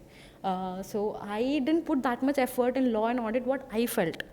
So I was like, should I opt out? Okay, you had that thought coming. Yeah, I had that opt-out thing coming on my second exam thing. Then I was like, okay, in my whole life I've never taken a mock test. If I fail this exam, let it be my first mock Like test. what he has done. He's already Yeah. taken up a mock test. Yes, but the thing I had to take the chances that my first attempt. If I give all the 4 papers, it will be counted as my attempt. Okay. And whether I am ready to leave this attempt. So I was like, it's fine. It doesn't matter unless you have to get a job in somewhere really good. So I was like, okay, I can compromise on that fact. I'll think this is my mock test, but I won't give up at this point of time. I gave up in my IPCC time. This time I'm not giving up. I have to do somehow. Even my family was like, if it is so much pressure to you, just leave it. So usually this third and fourth paper are like the peak point in your first group. Because first paper, enthusiasm. Second paper, okay, first was bad, second will be good. It will go. But the third and fourth paper are the main point. If you lose that, you lose it. like usually when you give exam you understand this. So I gave my third paper is audit. So people say don't expect anything from audit, and like that whole scenario we've heard from like a long time. So I was like, but I did a little bit different from usually what people do. People usually focus on professional ethics, company audit, and the standards. What I did is I did professional ethics, and I did the other portions, the small portions. I made sure that I know them. And company audit we know because we learned in IPCC also. So you just brush up. And as I told standards, I knew what the standard is. So I just already said that you have gone through yeah, that. yeah, I know that what it is. I just have to know what are the words. So that keywords. So for that Revati ma'am's notes where she gave the charts and all. And for some, I felt like I should add something more, so I made again additional charts for the audit and all. And like few additional topics, Revati ma'am lets you decide whether you want to skip the topic or you want to study. So I decided to study like bank audit and all. I'm like, no, I'll do it because why should I skip a topic? So in my attempt, they asked questions from the small topics also. Okay, you're fortunate that. Fortunate enough that they tested that. And for Basically, yeah. normally people say that you become lucky if you put in hard work. Yes. So the hard work, whatever, Yeah, though because it didn't pay off for your FR and SFM. FR and SFM, I felt a little confidence in audit. Then what I felt is maybe SFM was so tough that I felt audit is easy. Understood. Because when you go through a lot and finally you get something easy, like less difficult than that, you feel it's very easy. So I felt that. And then for law, I attended Harsha's class. So yes, that was like, I was a little bit confident because those, like, you have to remember the section number and the name. So I have very much issue in mugging up. But generally people say that even if you don't code the section also, it is okay. Yes, but you always have an impression when you code that. That is the So I wanted to, like when you're between the 1,000 people, you always try to do stand out. So I wanted to do that in law because I wanted those 60 in this paper. So if I have to get the 60, I have to stand out somehow. So for law, what I did was like when classes were going itself, it was online class. So I used to write the section number and the section name every day. And these all sections have penalties. And they're almost like twins, but little difference. So I always used to get confused in penalties, but somehow I managed it. Like so also helped me a lot. So somehow I made that fine. And for law, audit also has this MCQ. Okay. So my whole strategy was that I finish MCQ in the least time possible. So for the MCQ, audit MCQ, I took 10 minutes. in Exam. Okay. To complete all the MCQ. It's 30 marks, right? 30 marks. So because first I took a different descriptive question so that I get the reading speed. And then I reach the MCQ. So with that reading speed, I complete reading fast and then, just mark it down. And when you finish MCQ in a less time, you feel a confidence. So that you do the descriptive questions easily. So I felt if that was there in FR, SFM, things would be different. So that's why audit and law, I could do this. And law, yes, I took, I guess, 13 to 15 minutes because they were like one page, one MCQ. It was like lengthy. Then the thing is, after first group, what I felt is second group. Should I write or not? Oh. Same confusion because I don't know. But for DT, I had put very much efforts. It was one paper where I was lacking a lot. I felt like during my IPCC, I was very scared of DT. Because it is vast and whichever faculty starts there, like padikam pattilla. That's how they start. Okay. You can't just volume wise. Yeah, volume wise you can't just study. It is the most voluminous, and I have heard all that about DT. And people say how much ever good you are at DT, it's not important, you'll get exemption. Okay. So that was happening with me, but I was like, no, I'll prove them wrong. And in IPCC also I got the highest in accounts, but yes, I got exemption in like above 70 in DT. And this time I got the highest in DT. Okay. I got 75 in DT. So I didn't leave any portion in DT. So you were able to manage in 1.5 Yes. days? The whole DT I was able to manage. Yes. Generally people say that it's very difficult to manage. I couldn't manage other subjects like audit, but I could manage DT in that 1.5 days. Okay. Because when you do a self-study, you do in such a way that you're confident about that. Okay. So yes, opting out feeling was there the whole time in November. And you were not even sure when your first exam started that exam will be there. Because when it is January attempt, they know that they conducted November, they'll conduct January. But when it is November, you're like, ചെയ്യോ ഇല്ലേ, first exam രാവിലെ വന്ന് പറയോ that it's cancelled, we don't know. So we were in that hope, and we were like, if it's too much bad scenario, they might cancel on the third exam also.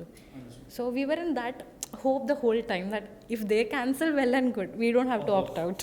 So that was there the whole point. Yes, but you feel like you opt out or not, but it's just that have little, yeah, you just, yeah, you just feel that just give it maximum. What the money you paid will go, and it's not a very big amount, I would say. No, as what you initially your thought process like, okay, the question paper is difficult. Yes. Let this be a mock test. I haven't Yes, taken mock test. mock test, so let it be my mock test. Yeah, that's So that I let it go. What Yeah.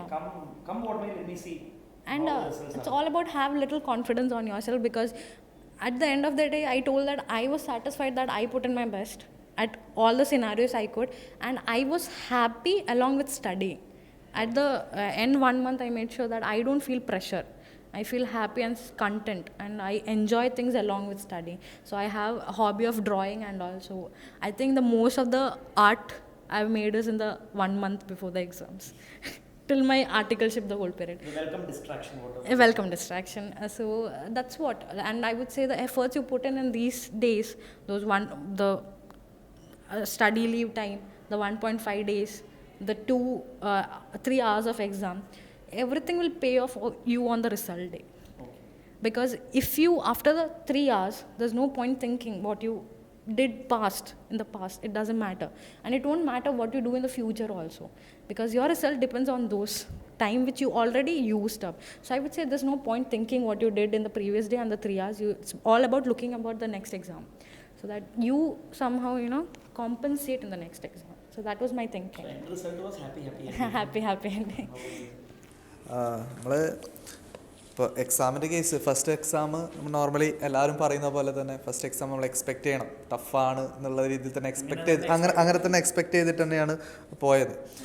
അപ്പോൾ അങ്ങനെ തന്നെ ആയിരുന്നു. First exam നമ്മൾ expect ചെയ്തതിനേക്കാളും verse ആയിരുന്നു എന്ന് തന്നെ പറയാം. Almost ഞാൻ ഇപ്പോൾ നോർമലി ആൾക്കാർ കൺസോൾട്ടേഷനും അമാൽഗമേഷനും വാലുവേഷനും ഇത് മൂന്നും ഒന്നിച്ച് എടുക്കാറില്ല. 60 മാർക്സിന് 3 ക്വസ്റ്റ്യൻ ആയതുകൊണ്ട് ഏതെങ്കിലും രണ്ടെണ്ണം എടുക്കും, ഒരെണ്ണം സ്കിപ്പ് ചെയ്തിട്ടാണ് യൂഷ്വലി ചെയ്യാറ്. അപ്പം ഞാൻ 3 പ്രാക്ടീസ് ചെയ്തിട്ടുണ്ട് നല്ലോണം. അപ്പോൾ ഞാൻ വിചാരിച്ചു 60 മാർക്സിൻ്റെ 3 48 മാർക്സ് പെട്ടെന്ന് കിട്ടുമല്ലോ എന്നുള്ള രീതിയിൽ 3 എഴുതാന്നുള്ള രീതിയിൽ 3 ഇതാക്കിയതാണ്.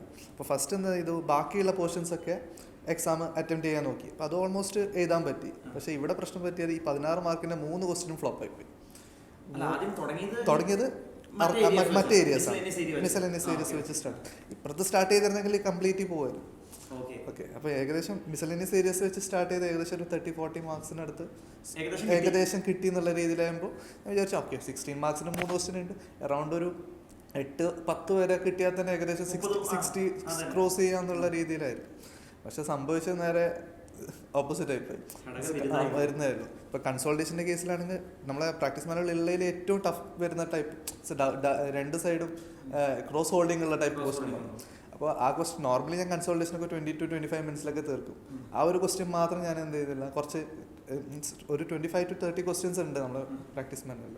അപ്പോൾ ബാക്കി എല്ലാ ക്വസ്റ്റ്യൻസും പെട്ടെന്ന് 20 മിനിറ്റ്സിൽ തരും, ഈ ക്വസ്റ്റ്യൻ വരില്ല എന്നുള്ള രീതിയിൽ സ്കിപ്പ് ചെയ്ത സാധനമാണ് എക്സാമിന് വന്നത്. നല്ല ഭാഗ്യം. അപ്പോൾ അത് ഞാൻ നവംബർ 19 ഇതേ സംഭവം കൺസൾട്ടേഷൻ്റെ ചെയ്ത സമയത്ത് ഞാൻ ആകെ അറിയാവുന്ന എനിക്ക് ബേസിക് കോൺസെപ്റ്റ് മാത്രമാണ്. കൺസൾട്ടേഷൻ ഇങ്ങനെ ഇത് 2 മീൻസ് അൺറിയലൈസ്ഡ് പ്രോഫിറ്റിൻ്റെ അഡ്ജസ്റ്റ്മെൻറ്റും വേറൊരു പ്രീ അക്വിസിഷൻ ഡിവിഡൻഡ്, അതിൻ്റെ 2 അഡ്ജസ്റ്റ്മെൻറ്റ് മാത്രം പഠിച്ചു പോയി. അപ്പോൾ പരീക്ഷയ്ക്ക് വന്നത് നോർമൽ ക്വസ്റ്റ്യൻ ആണ്. അന്ന് പഠിച്ചത് 2 ക്വസ്റ്റ്യനെ പഠിച്ചിട്ടുള്ളൂ കൺസൾട്ടേഷൻ. പക്ഷേ ആ ക്വസ്റ്റ്യൻ തന്നെ വന്ന് 16 മാർക്കോളം കിട്ടുകയും ചെയ്തു. അതേപോലെ വാല്യുവേഷൻ്റെ കേസിലും ഗുഡ് വില്ല് വാല്യുവേഷൻ്റെ ക്വസ്റ്റ്യനാണ് വന്നത്. അപ്പോൾ പ്രാക്ടീസ് മാനുവൽ ഏകദേശം ഒരു 40 ക്വസ്റ്റ്യൻസ് ഉണ്ട്. അന്ന് നോക്കിയത് 3-4 ക്വസ്റ്റ്യൻസ് മാത്രം.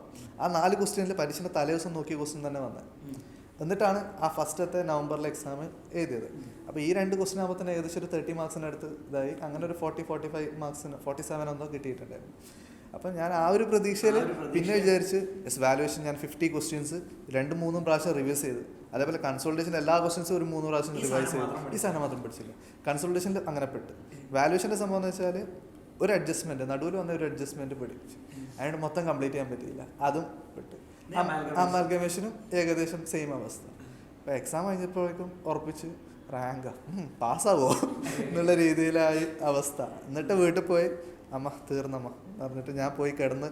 മീൻസ് ഫസ്റ്റ് ടൈമാണ് നമ്മളെ കാസർഗോഡ് ജില്ലയിൽ എക്സാം സെൻറ്റർ വരുന്നത് ഈ കൊറോണ കാരണം. അപ്പം അത്രയും കാലം ആ ഒരു ഗുണമുണ്ട്. അപ്പം ഞാൻ ഏകദേശം ഒരു 5:30 ആകുമ്പോഴേക്കും വീട്ടിലെത്തി. 5 മണിയാകുമ്പോൾ അരമണിക്കൂർ ഇല്ല, ശരിക്കും പറഞ്ഞാൽ 10 മിനിറ്റിലെത്തും. അത്രയും ഡിസ്റ്റൻസ് ഉള്ളൂ. ഇപ്പോൾ രാവിലെ ആണെങ്കിൽ 1 മണിക്ക് അല്ലെങ്കിൽ 1:15 വിട്ടിട്ടാണ് 1:30 എക്സാം ഹോളിലെത്തും. 2 മണിക്ക് എക്സാം എഴുതും. ആ ഒരു ഇത്. മുമ്പാണെങ്കിൽ 10 മണിക്ക് ഇറങ്ങണം, 10 മണിക്ക് ഇറങ്ങണം. വൈകുന്നേരം ആകുമ്പോൾ ഒരു 7 കണ്ണൂർ എത്തണം. അപ്പോൾ വൈകുന്നേരം ആണെങ്കിൽ ഒരു 7-8 മണി ഒക്കെ ആവും. അപ്പോൾ ഇത് ആ ഒരു ബെനിഫിറ്റ് ഉണ്ടായിരുന്നു, കുറഞ്ഞു. അപ്പോൾ എനിക്ക് വേണ്ടി തന്നെ ആയതുപോലെയാണ് തോന്നിയത്. ബട്ട് എനിവേ ഫസ്റ്റത്തെ എക്സാം കഴിഞ്ഞ് ഒരു 5:30 ആകുമ്പോൾ വീട്ടിലെത്തി കിടന്ന് ഒരു ഏകദേശം ഒരു 7-8 മണി വരെ നല്ല ഉറക്കം. പക്ഷെ സ്റ്റിൽ രണ്ടാമത് SFM പേപ്പർ ഞാൻ ഏറ്റവും സ്ട്രോങ് സൈഡുള്ളത് പ്രോബ്ലം SFM പേപ്പറാണ്. അത് കോൺഫിഡൻ്റ് ആണ്, എല്ലാം ചെയ്തിട്ടുമുണ്ട്. അപ്പോൾ എൻ്റെ പ്ലാൻ എന്ന് പറഞ്ഞാൽ എല്ലാ ക്വസ്റ്റ്യൻസും ടച്ച് ചെയ്യണം, പ്രാക്ടീസ് മേലുള്ള ഫുൾ ക്വസ്റ്റ്യൻസ് ടച്ച് ചെയ്യണം എന്നുള്ള ഒരു പ്ലാനിങ്ങിലായിരുന്നു. പക്ഷെ ഓൾമോസ്റ്റ് അതും നടന്നില്ല. മീൻസ് ഈ ഒരു ഫസ്റ്റ് പേപ്പറിൻ്റെ ഇത് കാരണം സെക്കൻഡ് എക്സാമും പോകുന്നുള്ള രീതിയിൽ. അപ്പോൾ സെക്കൻഡ് എക്സാമിന് പോയപ്പോൾ ഭാഗ്യത്തിന് വെച്ചാൽ ഞാൻ നോക്കിയ ക്വസ്റ്റ്യൻസ് മാത്രം വന്നു. അത് ഞാൻ ഓൾഡ് സിലബസ് ആയിരുന്നു. ഓൾഡ് സിലബസ് ആയതുകൊണ്ട് ഇപ്പോൾ നോക്കിയ ക്വസ്റ്റ്യൻസ് തന്നെ ഏകദേശം ഒരു സിമ്പിൾ ബേസിക് കോൺസെപ്റ്റ് വരുന്ന കാര്യങ്ങൾ മാത്രം വന്നു. അപ്പോൾ ഏകദേശം ഒരു 90 to 95 മാർക്സിനടുത്ത് അറ്റൻഡ് ചെയ്യാൻ പറ്റി. അപ്പോൾ അതോടെ കോൺഫിഡൻ്റ് ആയി. കാരണം തിരിച്ച് വന്നു, അതായത് റാങ്ക് ഇല്ല എന്നുള്ള രീതിയിൽ നിന്ന് ടോപ്പ് 50s കയറാം എന്നുള്ള രീതിയിലേക്ക് ഇങ്ങനെ കയറി. ഓഡിറ്റിങ്ങിൻ്റെ കേസ് ഡിഫറെൻ്റ് ആയിരുന്നു. കാരണം എല്ലാവരും auditing, standards, professional ethics, company audit, ഈ 3 ആണ് മെയിൻ ഫോക്കസ് ചെയ്യുന്നത്. അതർ ടോപ്പിക്സ് ഒഴിവാക്കും. പക്ഷേ ഞാൻ ചെയ്തത് നേരെ പ്രൊഫഷണൽ എത്തിക്സും മര്യാദയ്ക്ക് പഠിച്ച് അതർ ടോപ്പിക്സ് മെയിൻ ഫോക്കസ് ചെയ്തു. സ്റ്റാൻഡേർഡ്സ് ഞാൻ കുറച്ച് ബാക്ക് ആക്കി. അപ്പോൾ ഇവിടെ എക്സാമിന് സംഭവിച്ചത് ഏകദേശം ഒരു 40 മാർക്സിനടുത്ത് സ്റ്റാൻഡേർഡ്സ് ഉണ്ട്. അപ്പോൾ ഈ അതർ പാർട്ടിൽ നിന്ന് ഏകദേശം ഒരു 2-3 ക്വസ്റ്റ്യൻ മാത്രമേ വന്നിട്ടുള്ളൂ. ഓക്കെ, അപ്പോൾ ഞാൻ ഏകദേശം തിയറി പാർട്ട് എത്തിക്സ് 2 ക്വസ്റ്റ്യൻ വന്നിട്ടുള്ളൂ. 2 ക്വസ്റ്റ്യൻ. നോർമലി എത്തിക്സിൽ വരുന്ന ഒരു 4 ക്വസ്റ്റ്യൻ വരുന്നുണ്ട്. ഇത് 2 ക്വസ്റ്റ്യൻ മാത്രമേ വന്നിട്ടുള്ളൂ. അതിലൊന്ന് ഞാൻ എന്ത് ചെയ്തു, ബാക്കിയുള്ള ക്വസ്റ്റ്യൻ ആൻസർ അറിയാത്തതുകൊണ്ട് അത് വിടുകയും ചെയ്തു. അപ്പോൾ ഏകദേശം ഓഡിറ്റിങ്ങിൽ ഈ ഡിസ്ക്രിപ്റ്റീവ് സൈഡ് എഴുതുന്ന സമയത്ത് കുറച്ച് പെട്ടുപോയി എന്ന് വിചാരിച്ചു. പക്ഷേ MCQ ഉണ്ടല്ലോ എന്നുള്ള രീതിയിൽ MCQയിൽ കുറച്ച് കുറച്ച് ക്വസ്റ്റ്യൻസ് അതർ ടോപ്പിക്സ് എന്ന് വന്നു. അപ്പോൾ അതുകൊണ്ടൊന്ന് കോമ്പൻസേറ്റ് ചെയ്യാൻ പോയി. ഓക്കെ, അപ്പോൾ അതേപോലെ ഈ ലോവർ സൈഡിൽ എല്ലാവരും ചെയ്യുന്നത് മീൻസ് കമ്പനിയിലോ അതാണ് കുറച്ചും കൂടി ഫോക്കസ് ചെയ്യുന്നത്, അതൊക്കെയാണ്. അപ്പം ഞാൻ അതും നേരെ ഉൾട്ടാ സൈഡാണ്, അതായത് അതർ ടോപ്പിക്സിലേക്കാണ് ഫോക്കസ് ചെയ്തത്. പക്ഷെ ലക്കിലി എന്തായത് അത് അതർ ടോപ്പിക്സാണ് അവർ ഫോക്കസ് ചെയ്തത്, ബാക്കി നോർമലിൽ നിന്ന്. പക്ഷെ അധികം മാർക്കൊന്നും കിട്ടിയില്ല. സെക്ഷനൊക്കെ ഏകദേശം കോട്ട് ചെയ്തെങ്കിലും വലിയൊരു ഇതില്ല. പക്ഷെ എന്തോ കിട്ടിയില്ല, മാർക്ക് കുറവായിരുന്നു. ഞാൻ ചെയ്യാറുണ്ട്. ഞാൻ ഏകദേശം 60ലേക്ക് എത്തിക്കും. ഞാൻ തന്നെ കാൽക്കുലേറ്റ് ഇതിനൊരു 5-6 മാർക്ക് എന്നെല്ലാം പറഞ്ഞിട്ട് 60ലോട്ട് എത്തിക്കും. ഇപ്പോൾ ഫസ്റ്റ് FR എങ്ങനെയെങ്കിലും ഒരു 55 കിട്ടും. അവരൊരു ഗ്രേസ് മാർക്ക് എന്നിട്ട് ഒരു 5 മാർക്ക് കൂടുതൽ, ഒരു 60 മാർക്ക് എന്നുള്ള രീതിയിലെത്തി. ഇപ്പോൾ SFM ആണെങ്കിൽ ഏകദേശം ഒരു 80 മുതൽ 90 വരെ ഓക്കെ പ്രതീക്ഷിക്കാം എന്നുള്ള രീതിയിൽ അങ്ങനെ പോയി. ഓഡിറ്റിങ്ങും അതേപോലെ ഏകദേശം എല്ലാ പേപ്പറിനും 60ലേക്ക് മുട്ടിക്കാൻ വേണ്ടി ഞാൻ തന്നെ കൂട്ടി ഇത് ചെയ്യുമായിരുന്നു. അങ്ങനെ ചെയ്തതാണ്.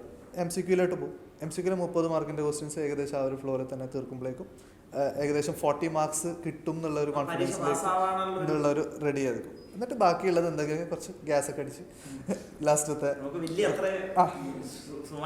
സുമാരല്ലാത്ത ഏരിയസ് വെറുതെ എന്തെങ്കിലുമൊക്കെ എഴുതിയേക്കും. 1 മാർക്കെങ്കിലും 1 മാർക്ക്. ഇപ്പോൾ സ്റ്റാൻഡേർഡ്സിൻ്റെ കേസ് 100ഉം അറ്റംപ്റ്റ് ചെയ്തതല്ല, കാരണം അറിയാത്ത കുറേ ക്വസ്റ്റ്യൻസ് ഒക്കെ ഉണ്ടല്ലോ, വെറുതെ കുറച്ച് ഇതൊക്കെ നിന്നില്ല. ഇപ്പോൾ സ്റ്റാൻഡേർഡ്സിൻ്റെ കേസിലൊക്കെ ചെയ്തത് ഞാൻ നവംബറിൽ 19 എഴുതിയ സമയത്ത് സ്റ്റാൻഡേർഡ്സിൻ്റെ നെയിം, ആ ഒരു നമ്പറും നെയിമും മൊത്തത്തിൽ കോട്ട് ചെയ്യുന്നത്, അതിന് മാത്രം അവർ 1 മാർക്ക് കൊടുത്തു. 4 മാർക്കിൻ്റെ ക്വസ്റ്റ്യൻ ആണെങ്കിൽ വേറെ ഒന്നും എഴുതിയിട്ടില്ലെങ്കിലും ഈ സ്റ്റാൻഡേർഡ് ഐഡന്റിഫൈ ചെയ്തിട്ട് അതിൻ്റെ നമ്പറും ഇതും എഴുതി കൊടുത്താൽ മാത്രം അതിനൊരു മാർക്ക് കൊടുക്കും. സ്ട്രാറ്റജി അറിയാം. അപ്പോൾ അതുകൊണ്ട് 4 ക്വസ്റ്റ്യൻ വന്നാൽ ഒരു 6 ക്വസ്റ്റ്യനോളം സ്റ്റാൻഡേർഡ്സ് വന്നു. അപ്പോൾ 6 മാർക്ക് അങ്ങനെ കിട്ടുമെന്ന് പറഞ്ഞിട്ട് ഞാൻ സ്റ്റാൻഡേർഡ്സിൻ്റെ നെയിമും ഇതൊക്കെ കറക്റ്റ് പഠിച്ചു. അപ്പോൾ 6 മാർക്ക് ഉറപ്പിച്ച് അങ്ങനെ പോയി. അപ്പോൾ ആ ഒരു പ്രതീക്ഷ. പിന്നെ നെക്സ്റ്റ് ഞാൻ കംപ്ലീറ്റ്ലി സെൽഫ് സ്റ്റഡി, അതായത് ഒരു യൂട്യൂബ് ക്ലാസ് ഒന്നും നോക്കാണ്ട് പഠിച്ച ഒരു സബ്ജക്റ്റാണ് AMA. അപ്പോൾ AMAൻ്റെ എൻ്റെ ഒരു സ്ട്രാറ്റജി എന്ന് പറഞ്ഞാൽ ക്വസ്റ്റ്യൻ നോക്കുക, ക്വസ്റ്റ്യന് ഇതൊക്കെയാണ് മനസ്സിലാക്കുക, വന്നിട്ട് പഠിക്കാന്നുള്ള രീതിയായിരുന്നു. ഡയറക്റ്റ്ലി സ്റ്റഡി മെറ്റീരിയലോട്ട് പോകാണ്ട് ക്വസ്റ്റ്യൻ നോക്കി ഓരോരോ കൺസെപ്റ്റ് മനസ്സിലാക്കിയിട്ട് പോയതാണ്. അപ്പോൾ ഒരു ക്വസ്റ്റ്യൻ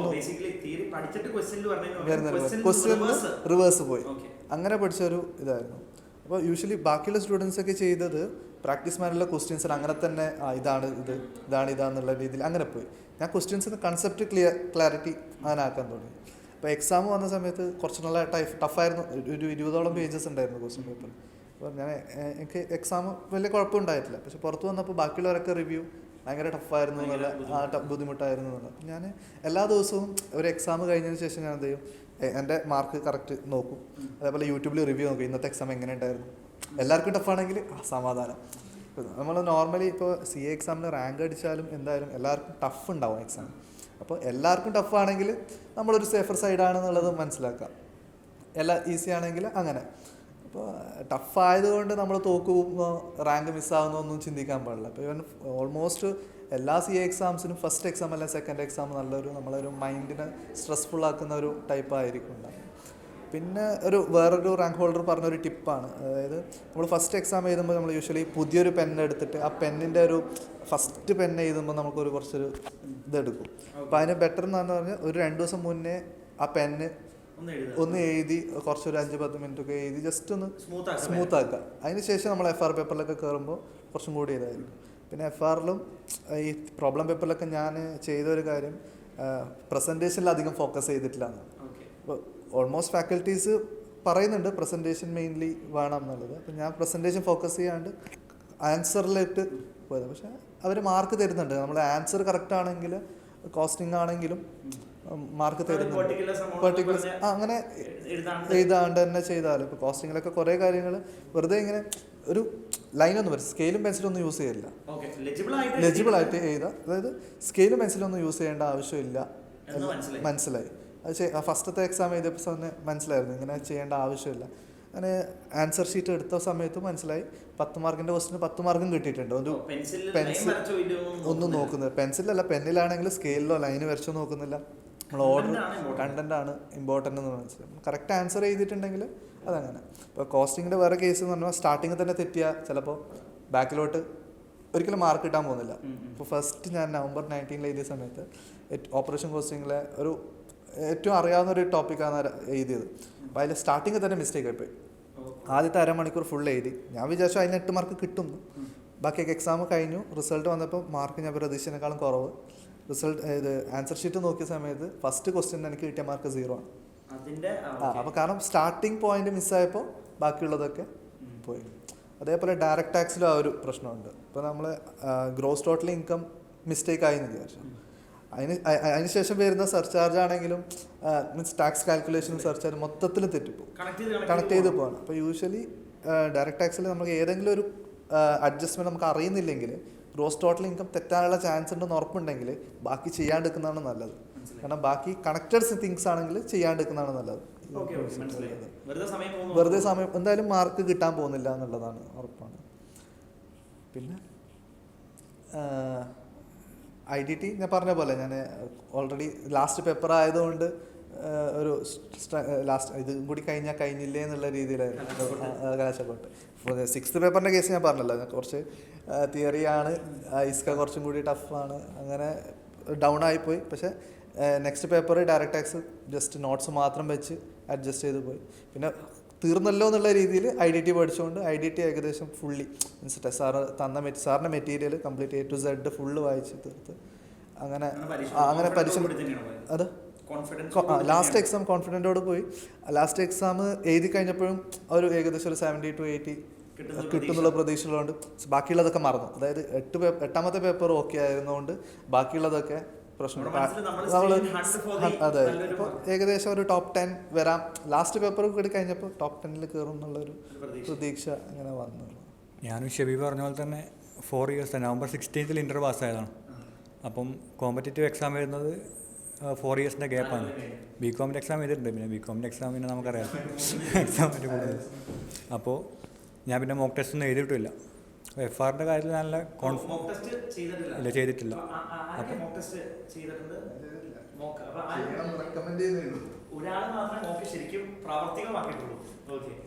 അപ്പം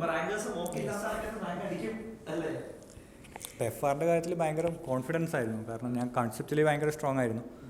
ICA റിലീസ് ചെയ്ത എല്ലാ ക്വസ്റ്റ്യൻസും, ഡിഫിക്കൽട്ടായിട്ടുള്ള എല്ലാ ക്വസ്റ്റ്യൻസും ഞാൻ യൂട്യൂബിൽ റിവിഷൻ വീഡിയോസ് കണ്ടിട്ടായാലും ഞാൻ കൺസെപ്റ്റിൽ നല്ല സ്ട്രോങ് ആക്കി വെച്ചിട്ടുണ്ടായിരുന്നു.